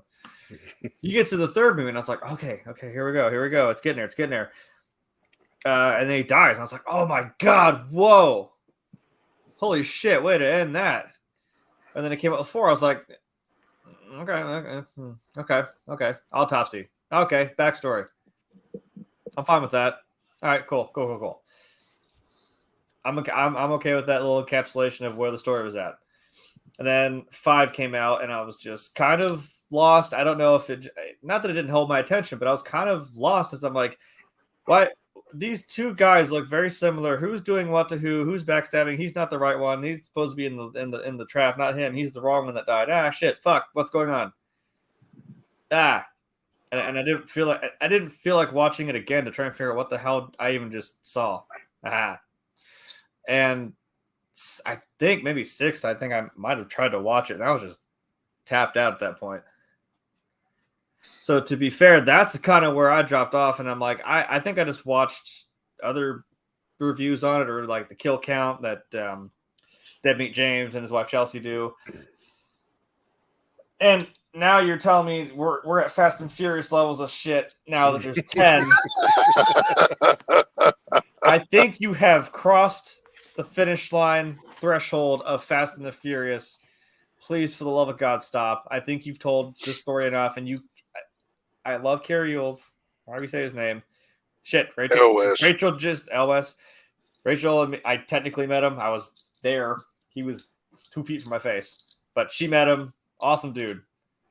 I don't know if you're gonna. I have an issue, like I said, like with Jurassic Park. You can't pull that crap that who was there the whole time. No, he wasn't. Stop. Like, hang yourself with a piece of barbed wire. He was not there. I don't care how many times, how many twists, how many fucking going back on it.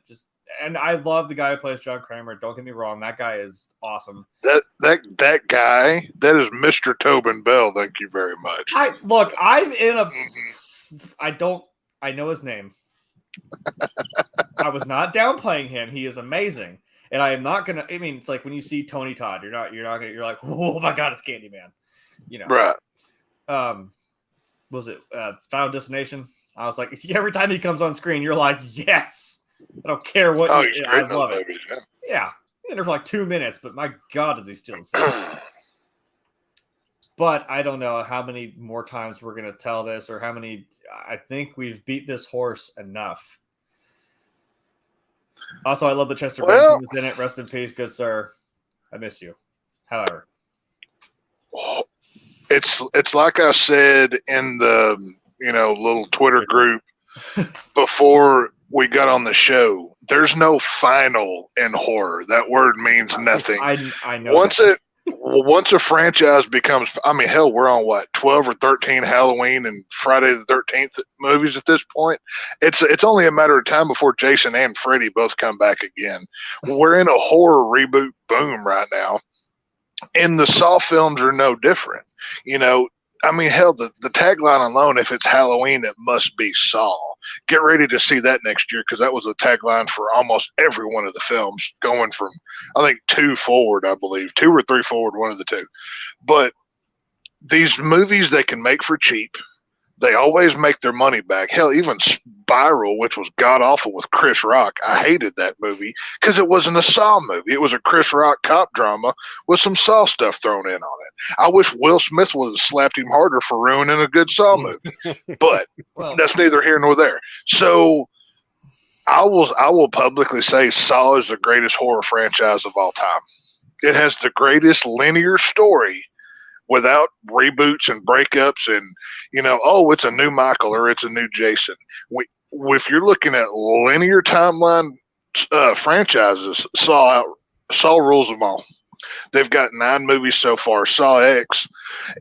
Now this is rumory, so take it with a grain of salt, but for a long time they've been saying that this film will be a prequel that takes place before 3 and will feature John Kramer, aka Jigsaw, which obviously you can include Amanda, you can include Hoffman, you can include is it Logan? Yeah, you can include Logan from the Jigsaw movies. He was the disciple from that film, which is also a prequel movie. There's a lot they can do with this movie. It doesn't just have to be John Kramer. They can go back and tell how Dr. Gordon, Cary Elwes, comes into play for all these things. There is a lot of meat on this bone to play with. I know, obviously, yes, it's Fast and Furious at this point. I can't argue that. I will have to give that point. They have milked this for every ounce that it's worth, but there's still a lot left. That's all I'm saying. And with bringing back Kevin Gruder, I can never say his last name. He directed Saw 6 and 7, I believe. He's a good director. He knows how to make a good Saw film. So I'm hopeful. I'm obviously a jaded Saw fan. I am in the Jigsaw cult. I love the movies. I'll watch them forever. But it's going to do. I think it's going to do well. I really do. I just don't want Chris Rock in it. That's my only thing. So I mean, my only rebuttal to that is I could use your own line you just said against you, which actually, thank you. That makes it better. You probably could. Are you sure? Like 4, 5, 6 isn't just cop drama with Saw shit thrown in? No, because we were riding the balls of fucking Hoffman or whoever the fuck even it was, whatever cop was doing Detective Hoffman, yes. For so goddamn long, I'm like, Hoffman is a better Jigsaw than John Kramer. I like him more than John Kramer. Well, yeah, he doesn't have fucking cancer. He doesn't. No, I'm saying I like the way man with a weird twist on life. Saw 4, 5, and 6, and even 7 has the cop drama, of course, but it's not the main feature of the film. It's the understory. Those movies are about Jigsaw's legacy. You have Amanda going against Hoffman. You have all of the stuff going on behind the scenes. That's the story that I want to hear. I don't want to hear how the police are hunting down and the corrupt cops and whatever. I'm not concerned with that. I love the Jigsaw character. The Jigsaw character is up there with Michael Myers, Jason Voorhees, Candyman, all of these other horror icons. Sure. I love that character. I want this film to focus on them. It's like I told y'all in the deal earlier.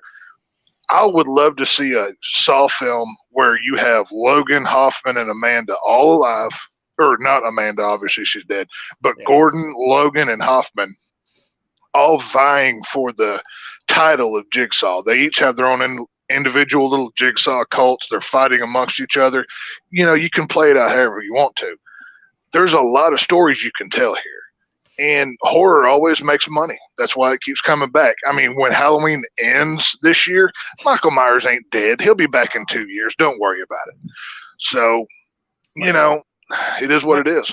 My thing is, like, that's your, when you think of Saw, that's who it is. It's the Jigsaw killer. It's John Kramer, or the creepy little puppet, whatever. But I'm like, you realize how you have got this much room now. Let's just cap it out. There's 10 movies. 30% of your shit only actually has John Kramer in it. Right. So what really is that's what I'm saying. Maybe that's why, you know, it killed it for me when they slit his throat open. I was like, right. Well, there goes that. I was kind of like, well, now what? Now we're gonna drag out 7 more damn movies of like, okay, but who? I'm like, yes, he's in the other movies. I'm like, yes, but there is this amount of timeline, and I guess before that you have to play with.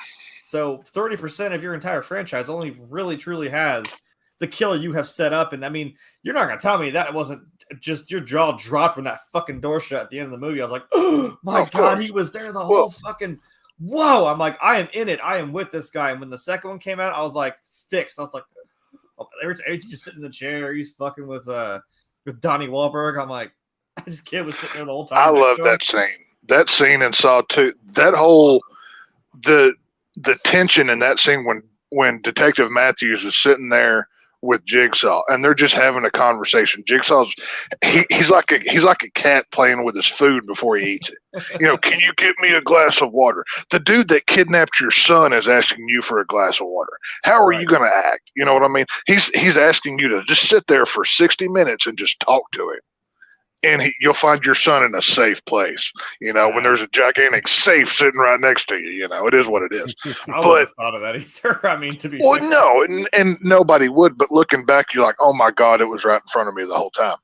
But the Saw movies, obviously, which was kind of the first movie too. It was right in front of you the whole time.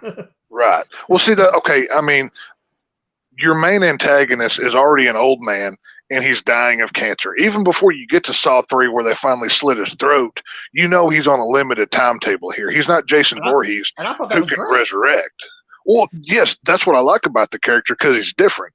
So, you know, even in Saw 2, whenever they establish the cancer and everything else, you know he's not long for this world. But for Darren Lynn Bousman, which I love the guy, he makes great movies except for Spiral. Spiral sucks. I didn't see it, so they kill Amanda and John in 3, and I'm like, what are you doing? I love the Amanda character. I thought her hero worship of Jigsaw, like a father figure, like a love interest, like a savior. The dichotomy that those two have is amazing. Great chemistry, and I want to see it again. I want to see Shawnee Smith brought back. I want to see Costas Mandylor, who plays Hoffman, brought back. Hell, there are so many people you can bring back to make this good. And I want it to look gritty with that green tint to it that the old Saw films had. That's the Saw I want. Can't beat that first one. That shit was... Oh, that was incredible. Saw 1 is in the top 10 experiences I've ever had in film. Whenever he stands up, that was incredible. I love these movies. Yeah, he left Adam in that fucking bathroom. I was like, right. Shit.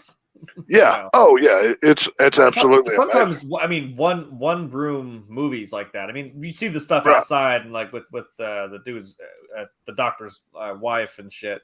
But I'm like, no, you spend all this time with these two guys and seemingly this dead guy in the center of them. Which, I mean, sorry, spoiler alert, he wasn't, not yet dead. He's getting there. Right. But, god damn, I mean, that just smacks you in the fucking, like I said, that door, that's it smacking you in the face. Woo! Saw, you're cramming all this shit into, like, you have this one little bit of time. Well, let's be real. Shit.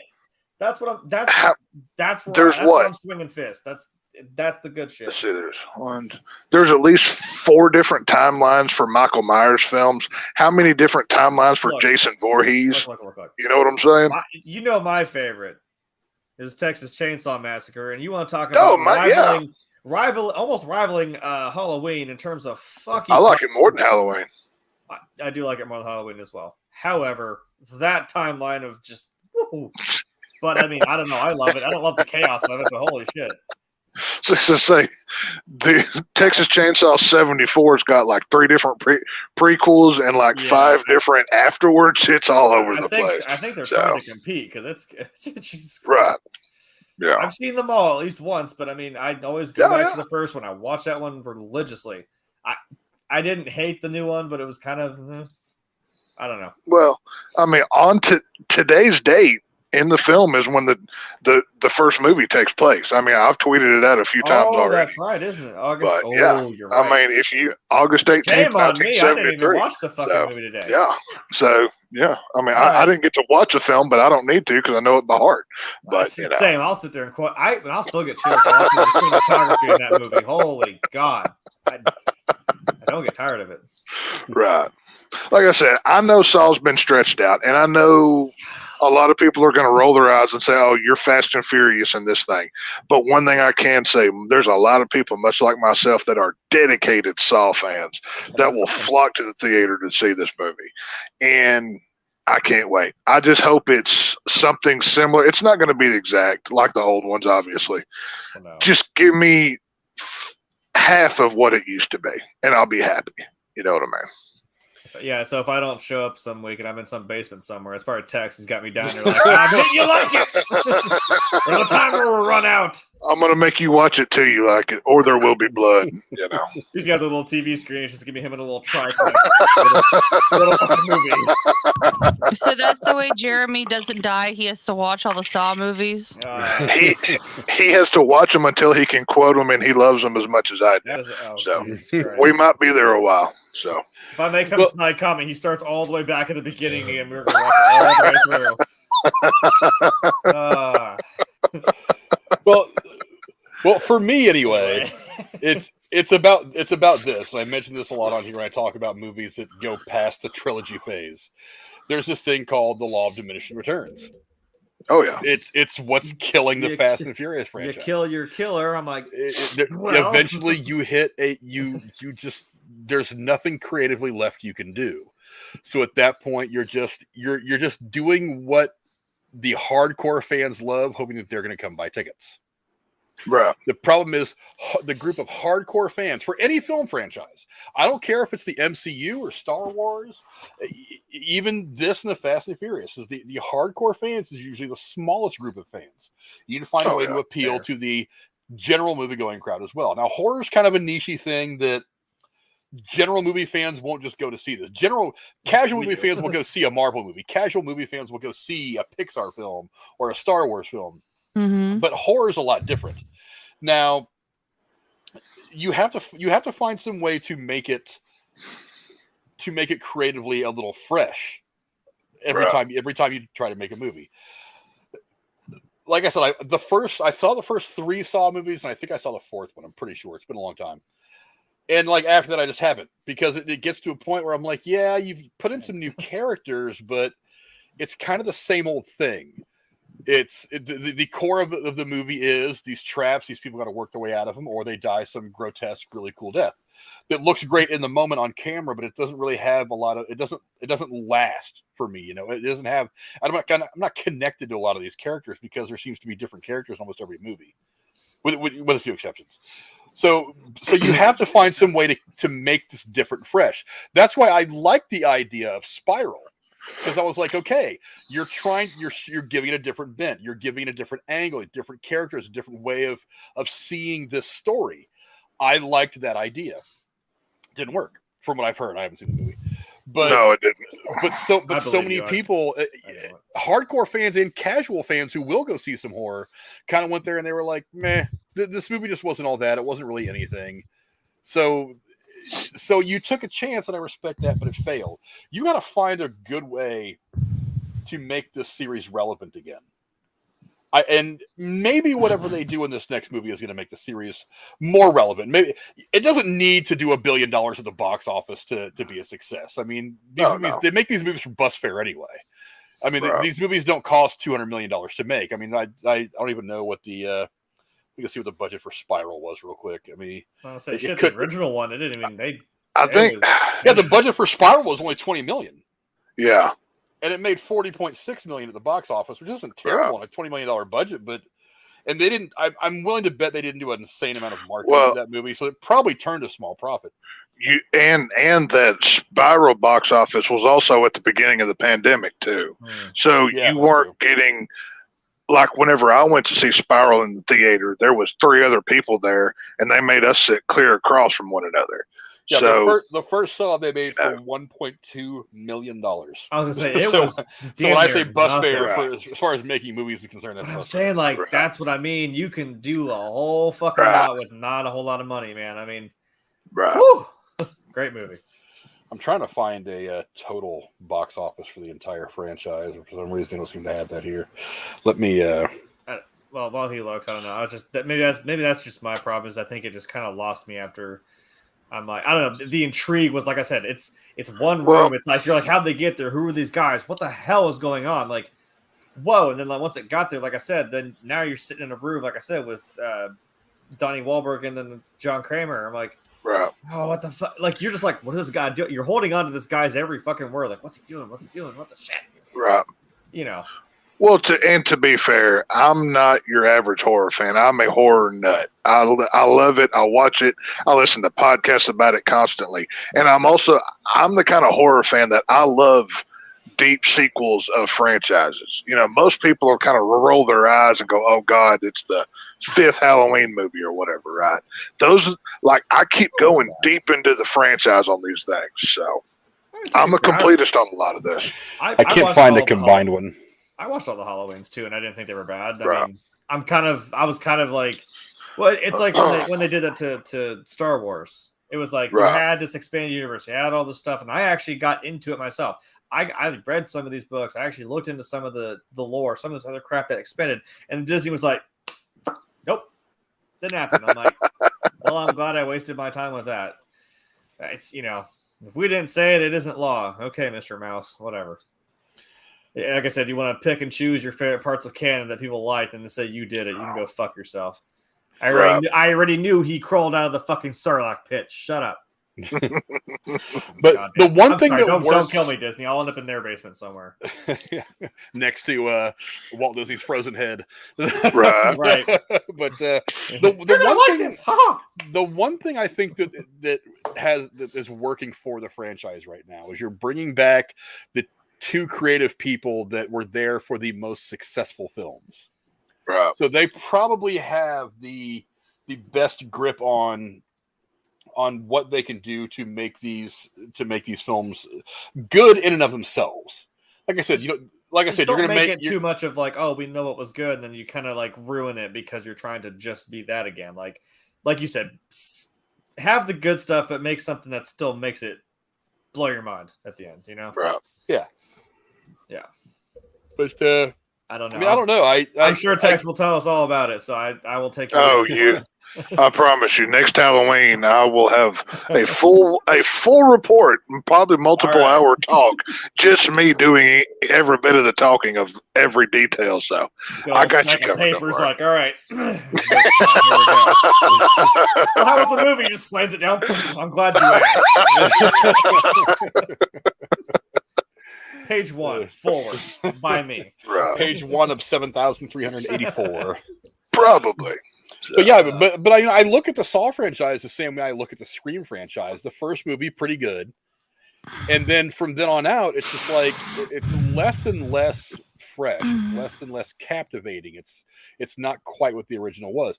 Now, I say that with knowing that the last Scream movie actually wasn't that bad. I enjoyed the movie. It was not as good as the first, not my favorite horror movie, but it was much more in line with all the things I liked about the first film. So this film could be that. Like I said, you're bringing back some of the creatives that were there for the franchise when it was at its creative peak. So maybe there's going to be something with that. I don't know. Bottom line is you got to make the movie to see. I don't know. But the other thing that works for it though is, like I said, it's the budget. You're making these things for the change that you find in somebody's couch cushions. Right. I mean, and there is a huge community out there that loves these movies, like Tex. And so, if you keep the budget under control, and you stick to like what is good about the core of the franchise, and then just and show some different angles, try some different things. That movie is going to be profitable. Is it going to be Avengers Endgame profitable, Titanic profitable, Avatar profitable? God, no, it's never going to be that. But you don't have to be that to put out a good profit margin. You know what I mean? So for every dollar you spend, you make 500. That's a win in my book. I agree, because again, this, like you said, this movie is set in that chunk of the series where I'm like, this is good. This is good shit. I like this. Now, if we are going to expand, like you said, I thought the Amandian character was kind of an interesting twist. Like I was like, wait, she's back again in the second movie. Like, she's back again? What the shit? How'd you end up here twice? And I'm like, oh crap, she was you weren't really who you were pretending to be. I was like, damn, this girl's really unlucky. But then I started thinking, why are you here again? I was like, oh, you bitch. I'm glad you got shoved in that pit full of needles. Fuck you. But that's the good stuff. Expand on that, sure. If you want to see more of that story, I mean, like, fine. But is it before? Well, obviously it's before 3 because he died. But are you telling me it's in that time period where he got the shit beat out of him by fucking Wahlberg, and then that, and when he's lying in the hospital bed? So I'm like, what are we doing here with that? This is what's interesting is he was for a long time, like laughing his ass off as he got blood coming out of his mouth. I'm like, whoa. The writer of this, or one of the guys that's writing this film, Josh Stolberg, on Twitter, he posts a lot of stuff, and but after Spiral came out, he was saying, "Oh, we're going to work on Saw X." Well, when Saw X was like some time ago, it was like, oh, it was put on the shelf. We don't know if it's going to happen or not. That's whenever all these details started to come out about this is a prequel, this is when it's set, because Stolberg I think he was purposely releasing details to try to get this movie made because he's worked on almost all the films. But a lot of it started to leak out. So are they going to go with that script or do they go a different way? This is what we don't know and what we'll see. But if they're smart, they'll do what Halloween 2018 did by getting back the legacy characters. Go get Tobin Bell, get Shawnee Smith, get Donnie Wahlberg, get Carrie Elwes, get Costas Mandylor, get all of these guys, beef it up, market this thing everywhere that the original guys are back. Because Halloween 2018 made $250 million at the box office. And obviously that's an anomaly. No horror ever makes that much money, but that's the formula that you follow to get success, to get more movies out of this. And, there's ways to do it. Maybe I'm just having a slight bit of a bad taste because we keep saying Saw X, and it's just dangerously cringing close to Jason X, and we know how ridiculous that shit was. I'm just no. Jason X is bad, but it's a good bad movie to watch. If you want to watch something, it's a fun movie. I mean, when Jason takes that woman's head, puts it in the liquid, and then smashes it. Oh, I love that kill. I'm like the liquid nitrogen kill. Just liquid nitrogen. That or the Jason killing people in a sleeping bag is always a favorite too. Was she conscious when he did it, or was she like asleep or knocked out? Oh no, she was awake. They were fighting, and he dumped her head right into the thing, and she froze immediately. Yeah. Smacked it right into the counter. Oh yeah, it's a gnarly kill. That was awesome. Oh yeah, it was a good kill. My favorite is still when he uppercuts the fucking boxer, boop, takes his head right off. That's so dumb, but I love it. But before Sleeping we Bag move on, classic, but I can't with the boxer. Before we move on, JSP is going to try to stir another argument. He says, "Sorry everybody, but Halloween 3 season of the witch is great." I like it. I know what they were trying to do. However, I like the movie. Go back. It shouldn't have been called Halloween. I know John Carpenter wanted to do the anthology route. That's why they did Season of the Witch. I appreciate the film for its own merit, but I don't put it in my Halloween top 5 because it's not a Michael. To me, Halloween is Michael Myers. Halloween doesn't even put it in Halloween now, so whatever. I do, but Tom Atkins is a legend. I love him, and I love his movies. Night of the Creeps, Halloween 3, I'm a big fan of Tom Atkins. And Halloween 3 is one that I watch every October for me, but, I try to watch a movie every day in October for my 31 for 31, so it's one of those deals. Yeah, JSP also says that one of Arnold Schwarzenegger's most obscure and weak action movies is getting a 4K ultra high def release in the UK, and it's Raw Deal. Raw Deal wasn't a bad movie. I mean, it's not. Well, it's not in Arnold's top 10 in my book, but I mean, it's not a bad movie. I don't know. I mean, I know it's a different conversation, but I would much rather have a Saw Netflix series or some streaming service than a film. I would love to see that story stretched out to an 8-episode miniseries on Netflix than an hour and a half movie. I think Saw is one of those franchises that would do really well with the streaming route, because it's not an Avengers movie. It's not even Michael Myers or Jason Voorhees. It's a complete different thing. And you could tell it in a complete different way and probably even be more successful, I think. But I don't know. We'll see what happens. But obviously we care about what you guys think, so go down in the comments below and let us know. Are you excited to see Saw X, or whatever they're going to call it? Saw 10. We're going to call it the Saw and the Furious, the Saw and the Sawed. The Saw that ends what are we all going to call saws. The Saw is family. I don't know. That's right, buddy. Come on, the Saw is family. The Saw is family. I love it. Yeah, they're gonna recreate that scene. Instead of Chester Bennington in the car, it's gonna be fucking Vin Diesel glued to the fucking seat of the car. Lick my plate, dog, Dick. God bless Bill Moseley. As long as it ends the Fast and the Furious franchise, I'll be just fine with that. We do have one more thing to talk about. You know how, real quick though, you know how you would kill off all of the characters in character if you had them in the Saw traps? Make them destroy a car or die. Ooh. They wouldn't want to destroy the car. They actually did a car trap with Chester Bennington and Saw the final chapter. So yeah. That was. I mean, he was like, wasn't he like he was good friends with the producer or director or somebody? Yeah, he knew. In the movie, and he was like, "Hell yeah, dude! Here you go." He was real good friends with the producers. I forget which one it was, but that he wormed his way. He played a white supremacist character. That's why he's glued to the seat, and he has to rip his skin off, or the car falls on his girlfriend's face, and the tires are spinning. Yeah, does he do it or not? Oh, he rips his skin off, but they all die because this is a Saw movie and there will be blood, as Jigsaw says. So, what's the point of doing the trap if you're going to die anyways? Because he didn't do it in the right amount of time. You could have done it. He just couldn't get there. Yeah. Right. Yeah. There are some that I would argue that I'm like, what's the point? You actually can't. There is no point. But there are some that are like, okay, yeah, you could have done that, but I'm not saying I would have been able to fucking, you put the reverse bear trap on me. I'm like, shit, what do I do? That thing just splits me like a fucking boat. But the real trap with young people these days is make them stay off their phone for a day. I'm old enough. I could do that. Don't even fuck with me. No, not you. I'm talking like 12 to 15-year-olds. I was like, I could do that. You're not a young kid. You're basically an old man compared to teenagers anymore. I don't have my cane yet. Frank didn't give me one. So I'll get you one. It'll be shaped like something from a 90s sitcom or something like that. Just to make my God.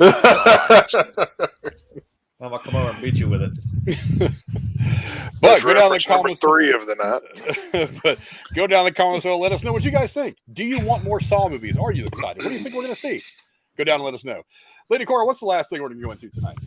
Well, some MCU fun stuff. The first episode of Marvel's She-Hulk hit Disney Plus today, giving us the first straight-up comedy that the comic book Mega Power has given us.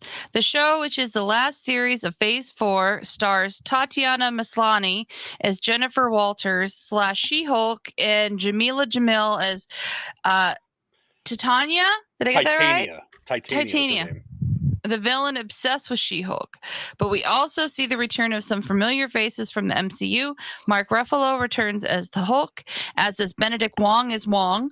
But the show also sees the return of Charlie Cox as Matt Murdock / Daredevil and Tim Roth as Emil Bronsky / Abomination. Frank, what did you think of the first episode of She-Hulk? I loved it. I thought it was fun. Look, I'm not expecting this.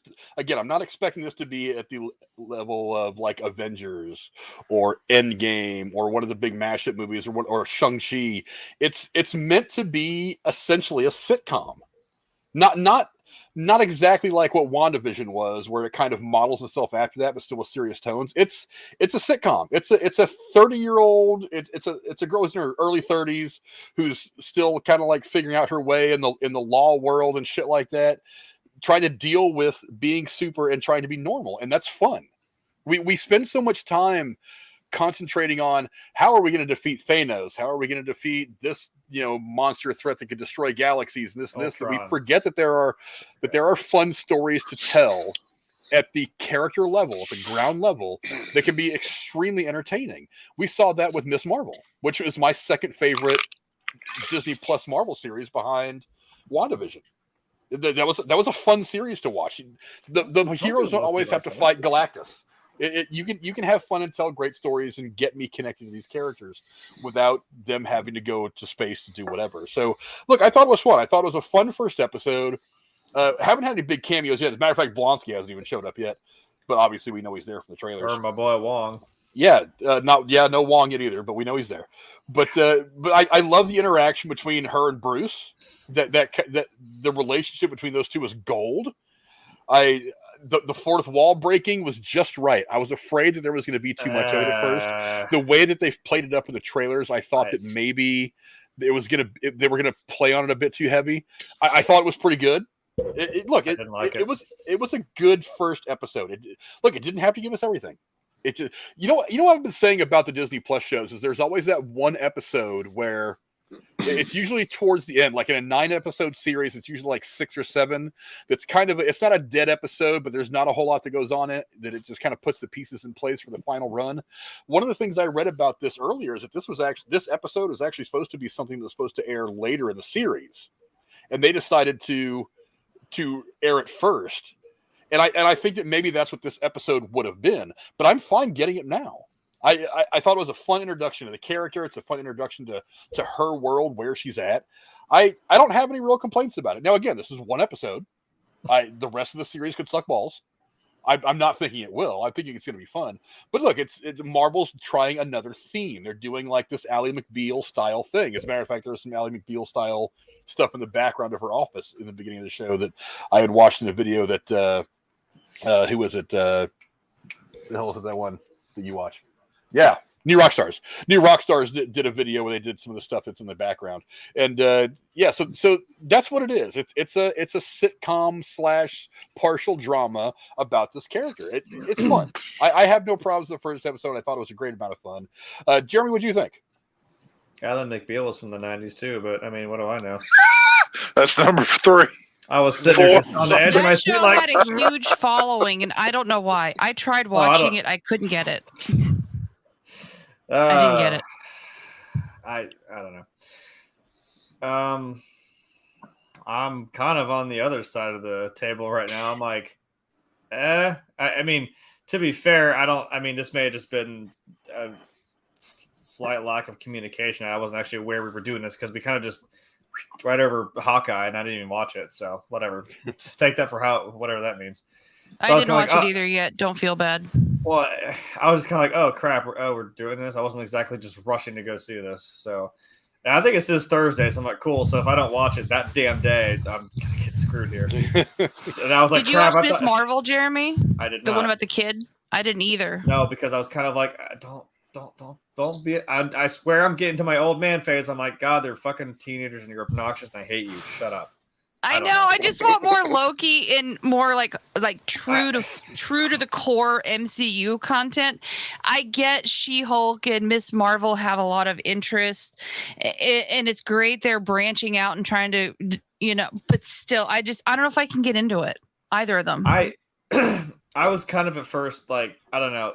They were just straight up flat out like, oh yeah, you're Hulk. I'm like, okay, can you back the fuck up? You're not going to explain that. And then she's just like, so anyway, I'm going to explain to you what happened. Hold on. I'm like, what the fuck? Who do you think you are, Deadpool?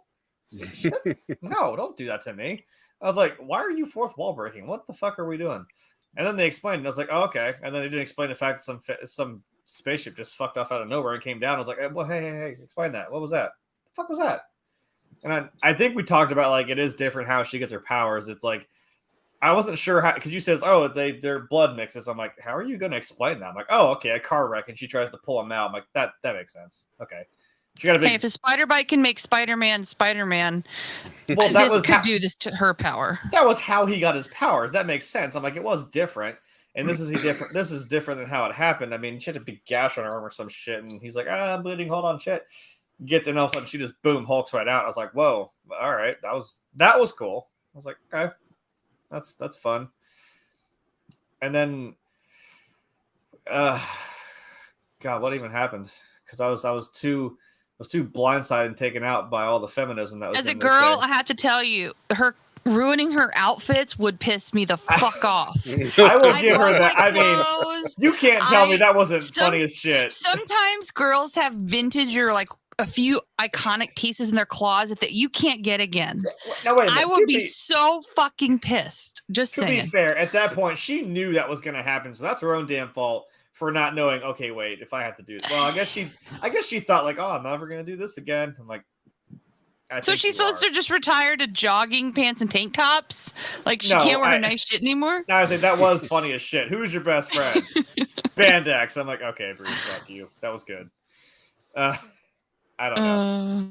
And I don't know what the fourth wall break was where they did a double take, where they're just all of a sudden surprised, like, oh, wait, what? You're here? I'm like, what? What the fuck are you looking at me for? I was like, what? Why did we stop to have that moment? I don't fucking know. Look. And then we had the Space Jam Wayne Knight railing off every one of your sponsors of feminism. Like they had a checklist, like we got to get it all in one take. Go. What is everything wrong with men? I'm like, okay. I know this is I am woman, hear me roar. Literally, like I get it. This is your. Do they spread it out? You have a whole show. Don't put it all in the same, because you're going to take me out of it if that's all you complain about. Because correct me if I'm wrong. Other than Bruce, I'm pretty sure every single man she interacted with in this episode was a complete dick or a misogynist to her. I'm like, okay, if we're going to do this, then I'm not going to watch this. But I'm like, I will give it the anime rule that I call it. I'm not going to judge it off the first episode. Like, you got to give it like 2, maybe 3. Because this is the opener. I'm like, and then shit gets real. Like, second episode, maybe third.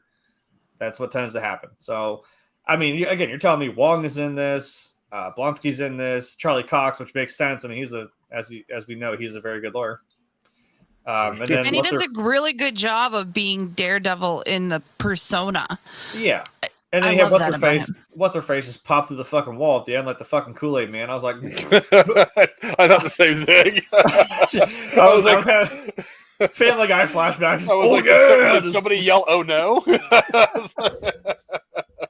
I didn't even think of the Family Guy thing. I was more taken aback by like, who are you? Who are you? What the hell? And then I don't know. I think Rachel brought up a good point. Like, wait, so why? I mean, I think that is the cautionary tale, I guess, that Bruce was trying to tell her.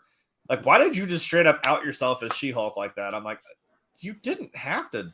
There was armed guards in the courtroom. You could have, dude. Because now it's going to be. I mean, the oh shit is like, wait, there's another Hulk out here, and it's this lady. Like, whoa. And again, like he said, like if they see you as a monster, they're not going to see you as anything else. I'm like, you're going to realize he might have been right about this. So I don't. Somewhat negative opinion from my end. I'm sorry, but I don't know. And also I can't. I'm sorry. I unironically wear a Lady Dimitrescu shirt, so I'm not going to lie. I mean, when I saw her in Hulk form, I was like, if she stepped on me, I wouldn't be mad. I'm just saying. I'm sorry. I mean, you can't do that big hair, and then suddenly she gets that makeup, and I'm like, okay. I've watched the trailer for this, and hearing everything that y'all have to say about it, any interest that I may have had in this show went through the floor into negative numbers. This is okay, thank God. I wasn't by myself. This is not. I mean, this is not made for me. I mean, if the women like it, great. If guys like it, awesome. I'm gonna hard pass on this one. I'm gonna give it a chance, but I'm just like kind of a 2-hour like, movie. You didn't get me after the first episode, so I'm kind of like, you better turn it around real fast. You better have Charlie Cox walk up in that courtroom, and I'm like, well, here we go. okay. I'll say this. I'm willing to accept the She-Hulk as the comedic funny one if that means they turn Hulk into the big scary one again. That I'm willing to accept. That's what I was worried about, because I know his whole thing is he's like, I'm trying to control. You know what I mean? I'm like, that way you can have the likable, quippy, making jokes, blah blah blah, taking selfies in the diner. Why Hulk didn't that made me so angry that you have no idea. But that was kind of funny though. If they have She-Hulk fill that role and have Hulk turn into Smash Guy again, then I'll be interested. But they've nerfed the Hulk down so much, I guarantee you at some point the Hulk will be cut down for She-Hulk's sake to promote her over him, if it hasn't already happened. I will argue something about that creatively, though. This is not Hulk's show. I know. Hulk is not the center of the show. So him being the one who carries the show is not going to happen anyway. This is not, look, I really doubt we're going to see Hulk / Bruce Banner in more than probably 3 of the 9 episodes. He's obviously significant in this episode because the crash happens, the blood transferring, whatever. But he's not the center of the show. So now I agree that they have done Hulk dirty the last several movies. The Russo brothers have even admitted that they nerfed him because they thought he was just too strong. That they thought that's the whole point of the character. He's the Incredible Hulk. Right. But for the purposes of this show, Hulk is not the center of attention here. So you don't need to showcase him. You don't have Tony Stark coming out there being like, Loki's like, I have an army. He's like, we have a Hulk. Like, fuck you. I'm like, right. That was the Avengers. Well, I'm just saying he's the fuck you card that I put down in attack position. This show does not center around Bruce Banner or the Hulk. It centers around Jennifer Walters and She-Hulk. She is the point. He is not. So showcasing him is not important. This was going on before that. You were going to nerf him anyway.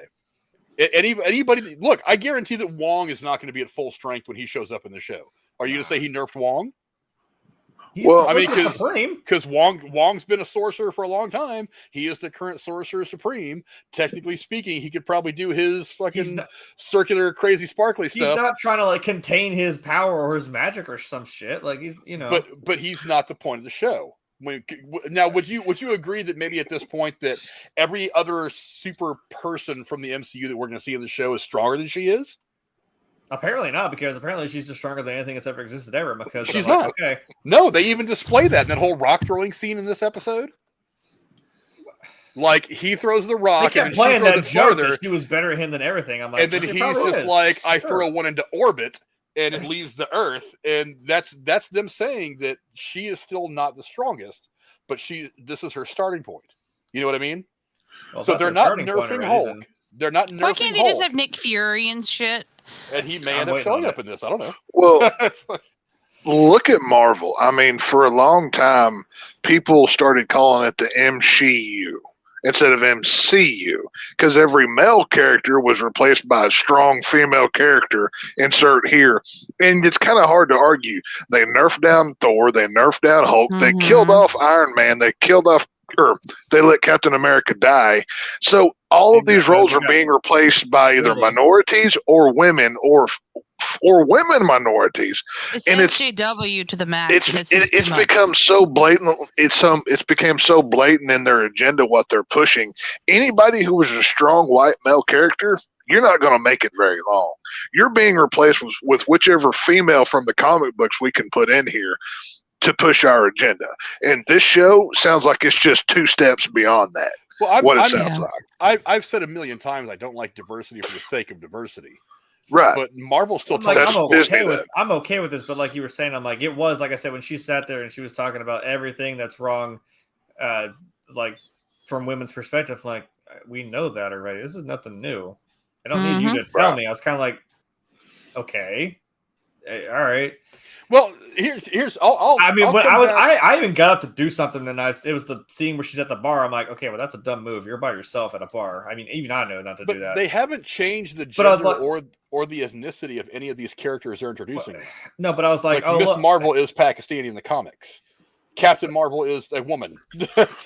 She-Hulk is a woman in the comics, and it's not like they just introduced She-Hulk in the comics a week ago, and they were like, "Holy shit, let's rush the show into production because we need another female."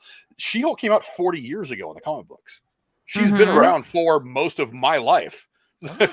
I mean, I think her first comic was like 1980 or 81 or something like that. So she's been around for like 40 years. She's not a new character that they're trying to push out there. These are people that do exist in the comic book universe in Marvel. So it's not so. But I think forced. Tex is saying they're focusing more on that than necessarily keeping with the phases of the MCU it seems like they're pushing an SJW agenda, which is like an industry thing. It's not necessarily just MCU. Yeah, it's not just Marvel. Just don't do it. Don't do it so much to where it takes me the fuck out. Like I said, I got up and did something. I came back and all those guys were going at her. I'm like, oh look, all men are rapists cliche. And I sat back down. I'm like, yeah, come on, like I get it. I'm like, I know she's gonna Hulk out and freak him out. I'm like, yeah, that's funny, but like, okay, come on. I'm not discrediting him. I know that shit happens. I understand that.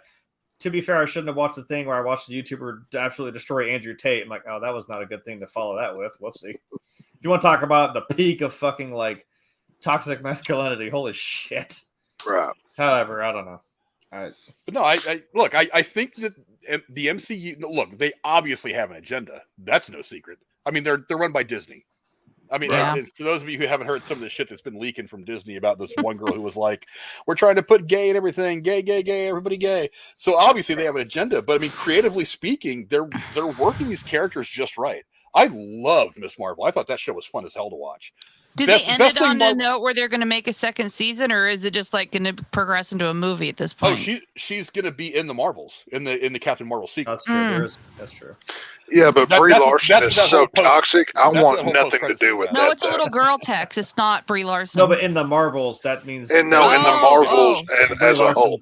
Captain Marvel. Once I saw how nasty of a person she was, this movie's not for you. And then once the movie doesn't do as well as others, she blames the people that she said the movie's not for.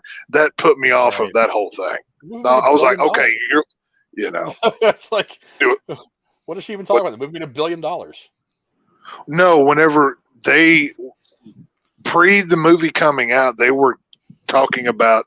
She was out blatantly. This is not made for white men. I mean, this is what she was coming out and saying. And then after, not money wise, but how it was received is what I'm talking about. I enjoyed the movie. So I'm not saying that the actors don't say stupid shit sometimes. Right. I'm just saying I'm enjoying. I don't know. I don't have to agree with these people or like them. There's things I like about the Marvel stuff. There's things that I don't, just like with DC or anything else that I may watch. But it seems like after Endgame, that was more than just a movie title. This stuff really fell off after that. And I know, obviously, you got to rebuild. You have to do all that. But the stuff that they've released since then just hasn't caught my attention. I got to be honest. So I don't know. It's just one of those things. I liked WandaVision. I love Loki. Oh, WandaVision, man, gold. WandaVision was okay. That was the one part of the whatever phase 3, 5, 10, whatever it's in now. I don't even know. I think it was like 3.5, whatever the hell that was. Sure, whatever it was. WandaVision was cool because it had the nostalgia gimmick. I love it. I love a good nostalgia gimmick. So, but the rest of it, and I didn't even watch all of WandaVision. I don't think I saw it all. But what I saw of it, I did like. But the last 2 episodes are a full-fledged MCU movie. Oh yeah, no, it got there. Oh yeah, it goes full MCU the last 2 episodes, and then it breaks your fucking heart at one point. I don't know. Now I don't know why this Agatha character needs her own show. I disagree with you, Tex. There is a precedence for that. Unanswered questions. Yeah. And wasn't she pretty big in the comics? Yes. I remember the fervor when it came out that she was Agatha. Everybody was like, is she, isn't she? And then when it was confirmed, it was like, oh, everybody was really excited about it. Well, when she's sitting there dressed up as a witch on Halloween, when the whole gimmick of that episode is they're all dressed as comic accurate versions of their characters for Halloween. Haha. I'm like, why is she sitting in a car as a witch? I'm like, do you not get it? It's right there. I'm like, yeah. But in relation to Wanda, she's a pretty big deal. That's why I was like, I can understand that. Now I will still never goddamn forgive you for making Peacemaker a thing. Fuck. But I don't know. It seems like Marvel's spending a lot of time giving characters their own movies or TV shows that you would think would be better spent putting on their bigger characters. I mean, Miss Marvel, Agatha, all of these. Why don't you put all that money into a good X-Men movie or hurry up and bring the Fantastic Four? Yeah, we're waiting for it. They brought back I don't know. Wait. They brought back the 90s. X-Men it's a cartoon. Point for the 90s. 2 to 9. I don't know. You can't tell me that isn't the best. I watched whenever the Horny Goat channel was talking about Falcon and Winter Soldier. Frank, I think you were in the comment section too. I think I talked to you in there. I went back and watched it after that, and I got halfway through, and the virtue signal was so strong on that show, I turned it off. Was really, really. I was done. I said, okay, nope. Me and Rachel talked about that a little bit. I'm like, look, okay, I know that Sam is going to become Captain America. I'm like, yes, we have. Yes, we have a black Captain America, and I'm like, I get it, but I'm like, I think you hung a little too goddamn hard on the other black guy, the old man.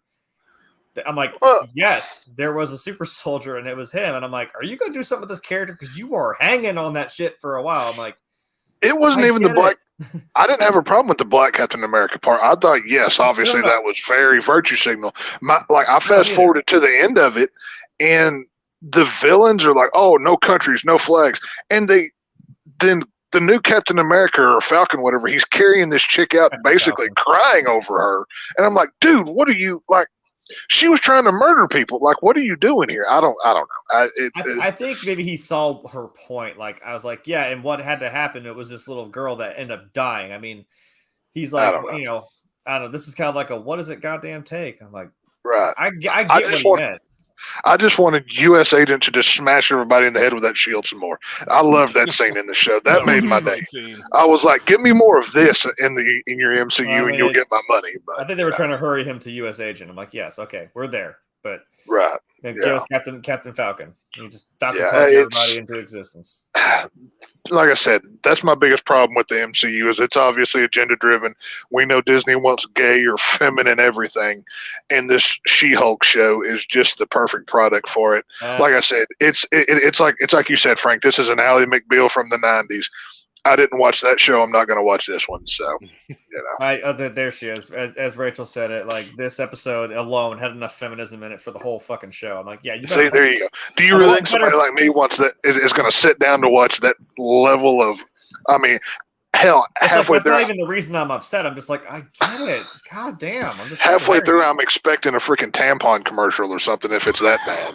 It just has to be in there for the sake of being in there. No, Tex. The whole thing is a tampon commercial. That's the point. Well, okay. See, there you go. I mean, I'm sure Tampax will have She-Hulk, tampons on the shelf next week or something. I forget what it's called, but there's some show that was in the 2000s about a mother and a daughter living in some small town, Lorelei something. I don't know. And it was on CW. It was the whole thing was a tampon commercial. Girls? Yes, the whole thing's tampon commercial. Hey, guess who was in that? Detective Hoffman.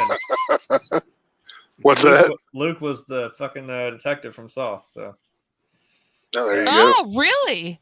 Yeah, that's he went from being a coffee guy who can't shower and wash his hair, to being a detective in a Saw movie. I'm like, see, maybe that's why that took it out of it for me, because again, that's in that peak era of like Gilmore Girls, like 2006, 2007, and I'm like, all I see is Luke. I'm sorry, I can't do this. Right. Maybe that's also why. That's just my fault. I don't know. Rachel does point out in the chat something else I noticed. They didn't give her enough of a real reason to out herself as the She-Hulk. That's what I agree. I think that scene would have been a lot better if she would have been kind of hiding and not trying to get into it, and Titania would have wrecked a little bit more shop, and then maybe like grabbed her by the throat and picked her up and kind of forced her to change. I think that would have been a much better reveal. I think that would have made a lot more sense to me. Yeah, was it similar? Do the thing. I'm like, why? Was it any kind of close to when Iron Man or Tony Stark at the end of the first Iron Man movie says, "Well, I am Iron Man."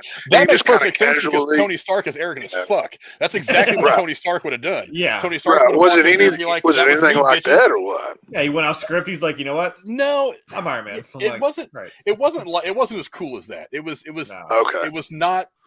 The reasoning wasn't there, like she said. I mean, it's like she was hiding, and then her friend kind of elbows her and says, "Hey, get out there and do your Hulk thing." And then she's like, "Okay, I guess that is her Hulk thing." I'm like, that didn't really fit to me. It would have been better if she would have had to have done it for a reason. That's the other thing that I didn't understand, because her whole point was she's like, "I'm going to go back and do my life and my career, and I'm never going to have to do this shit ever again." So I'm like, how does her friend know that then? How does she know she can do that or even believe her? I'm like, did she tell her? The only thing she could have done is tell her, unless this happened at some other point where she's like, boom, now I'm She-Hulk. Did she, you know what I mean? Like, how much time passed? Boom, now I'm She-Hulk. This is what Frank calls just movie magic. And they know. had to fast track her being publicly known as She-Hulk. So they just just threw it together. Edit me turning green. But you know, that's an interesting point, Cora, but it gets back to the fact that a lot of this shit is only 9 episodes. So you have to rush certain story points to fit it into 9 episodes. And this episode was only 37 minutes long or something like that. Yeah. So what's more important to jump through quickly, this or something down the line? Yeah, that's why I would like to see 12 episodes. Go to 10. Push it to double digits. Give me one more episode, 30 to 40 minutes, to where you can kind of pace yourself going through this story. Because this 9 episode stuff drives me insane. I can't. There's so many things there's storylines that need to breathe a bit, and if you're trying to rush us there, it doesn't. They don't really have a chance to settle in. You know what I mean? Well, I mean, do you want a 2-hour movie or like basically a 9-hour movie? Like, you got more time to tell this. It depends on the movie. It's like I would love a 9-hour version of Avengers Endgame, but I think this could have been a 2-hour movie. Is all I'm saying. Yeah, exactly. I agree. But movie over series. I think maybe they're going to hinge too much on the whole. I think they're going to hinge too much on the whole, like, hey, look, there's Wong, hey, look, there's Blonsky, hey, look, there's Charlie Cox. I'm like, yeah, but like, okay, but move her forward. Like you said, she's the focus of this show. I mean, I'm not going to keep having a nostalgia boner every time I see like those 3 big characters where I'm like, okay, but do they play into this in any sort of, were we just going to have one fun little cousin friendly romp in the fucking beach for 1 episode and then be like, all right, well, that was it. Bye. Go fix your bar. I don't know. That was kind of fun. The Tony Stark and Bruce Banner bar. Like, okay, that's fun.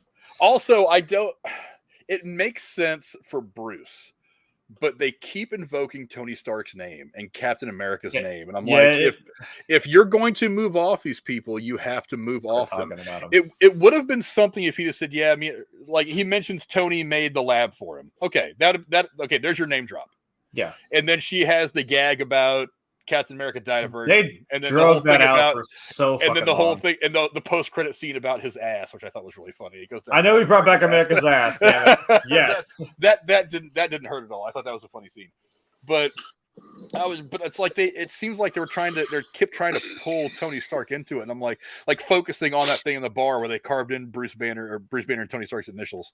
I was like, why didn't they put a heart around it and a big plus, in between them? It's like, so you think they're name dropping to draw people in, basically? I think that they're trying to remind people that these people existed in the universe to try to get them to stick around. Gotcha. When I think what they need to do, it's like, look, if you're going to move off Tony and Cap and move forward. There's already been talk for the last couple of years that they're in talks with Chris Evans for some kind of a comeback. There's already rumors that there is some way that Tony Stark is going to be reincorporated back into the universe. I think it's a terrible idea. Now, I think in the comic books, he actually becomes the operating system he becomes the Jarvis for not Ironheart. I forget who. Maybe it was Iron Lad. I forget. They somehow load his consciousness into some computer thing, and he's the new Jarvis for whoever is wearing the iron suit.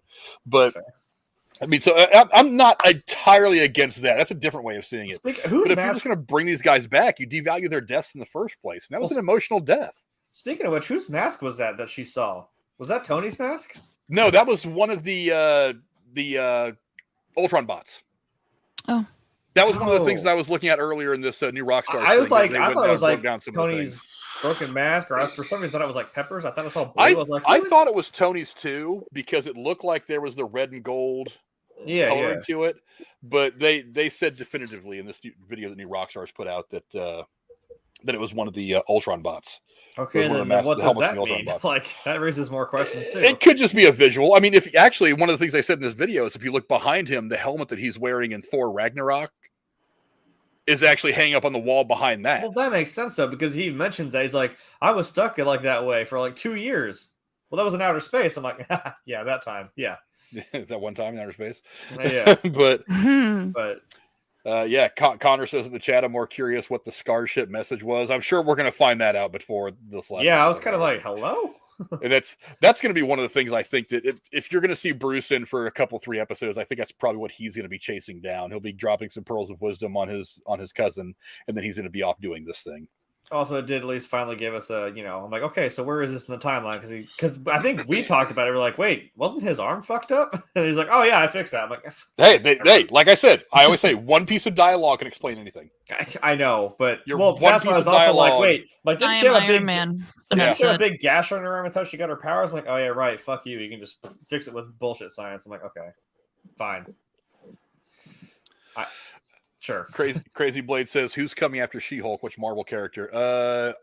Well, it was what's her face that just popped through the fucking wall. Insert generic character with virtue signal here. That's the next one coming. What did I don't. Hey, at least it wasn't we had all the Phase 5. We had all the Phase 4 stuff up at one point a couple weeks ago.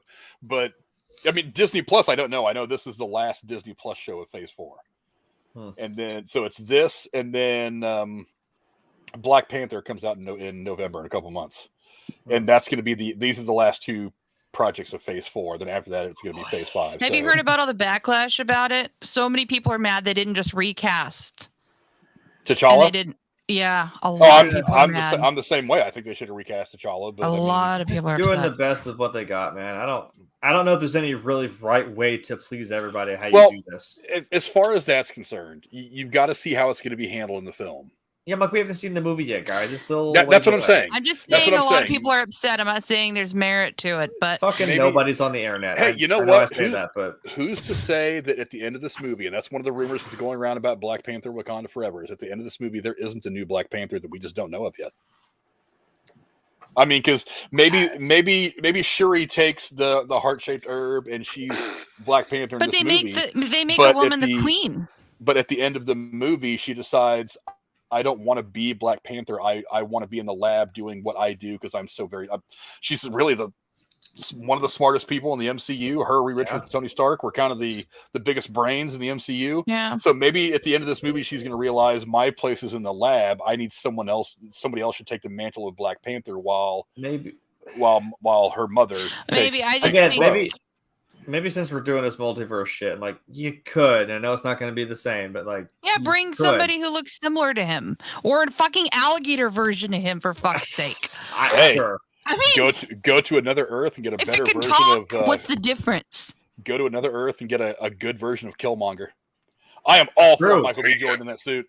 That would be fucking awesome. I don't think that's outside the realm of Chadwick Boseman, by the way. Didn't they do that in that What If cartoon?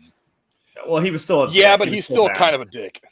It was just like, what if he had saved Tony Stark instead of him becoming Iron Man? And I'm like, yeah, but he still heel turned on him, which no one saw coming. I'm like, right, whatever. But didn't Tony Stark have to die for the character arc and to really be cemented as him as the hero? And it's just what if? Who even cares? Yeah, somebody had to sacrifice, whatever.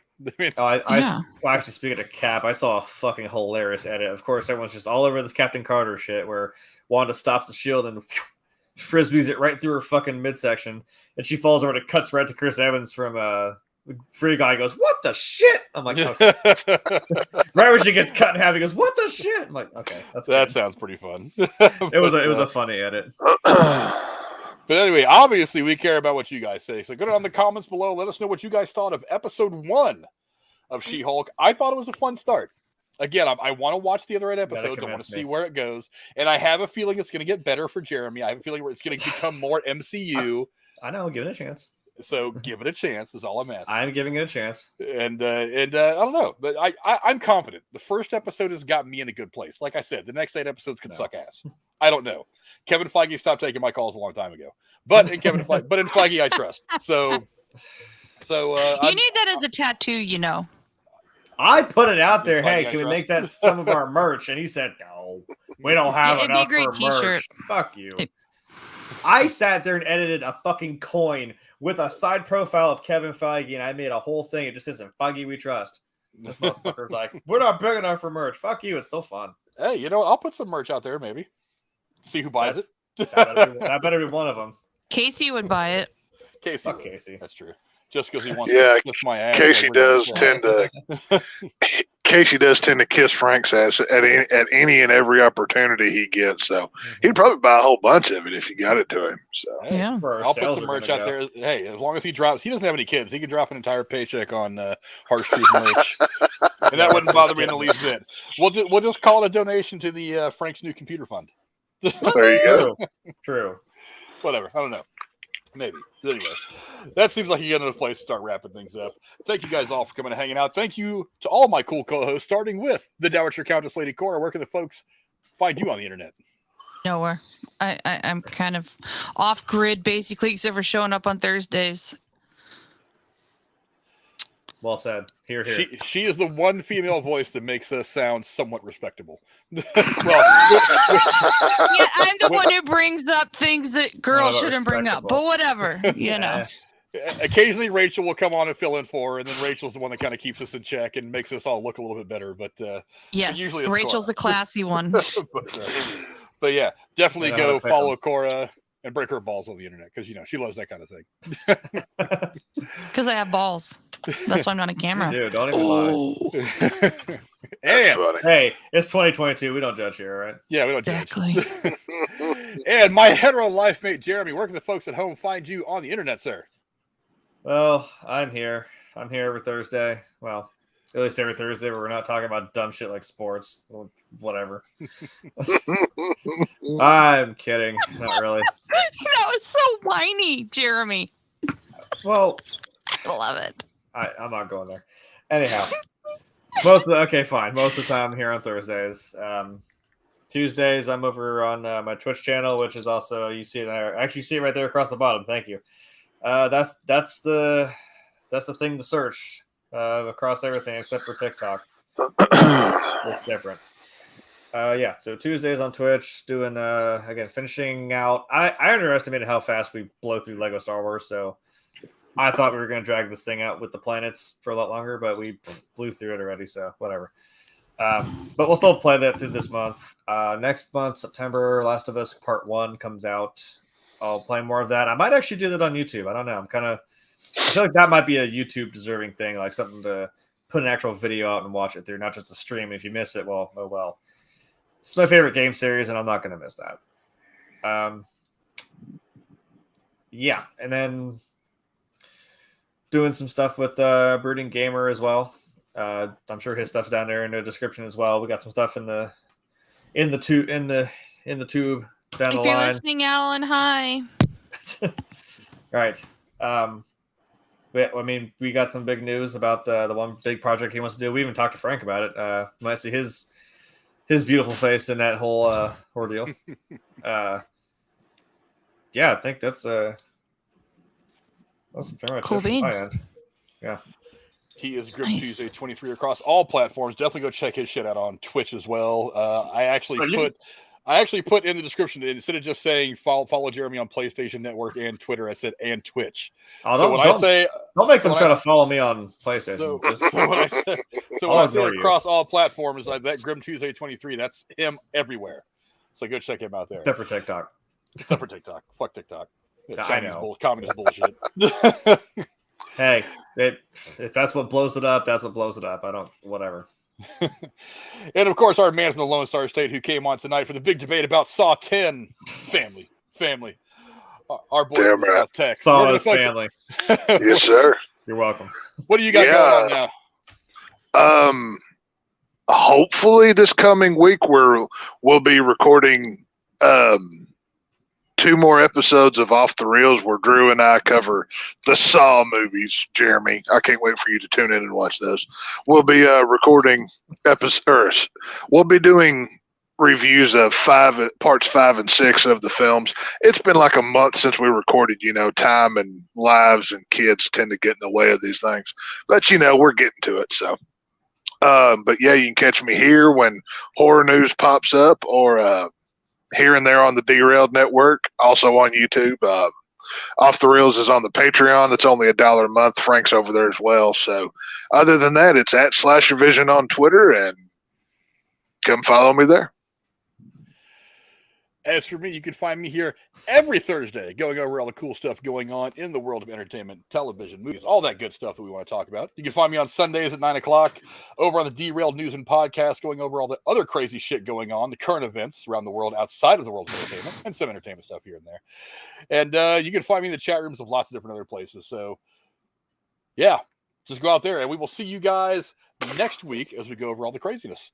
Thank you guys very much. Thank you to all my amazing co-hosts for coming to hang out with us today. And thanks to all of you for watching. I know Connor was in here.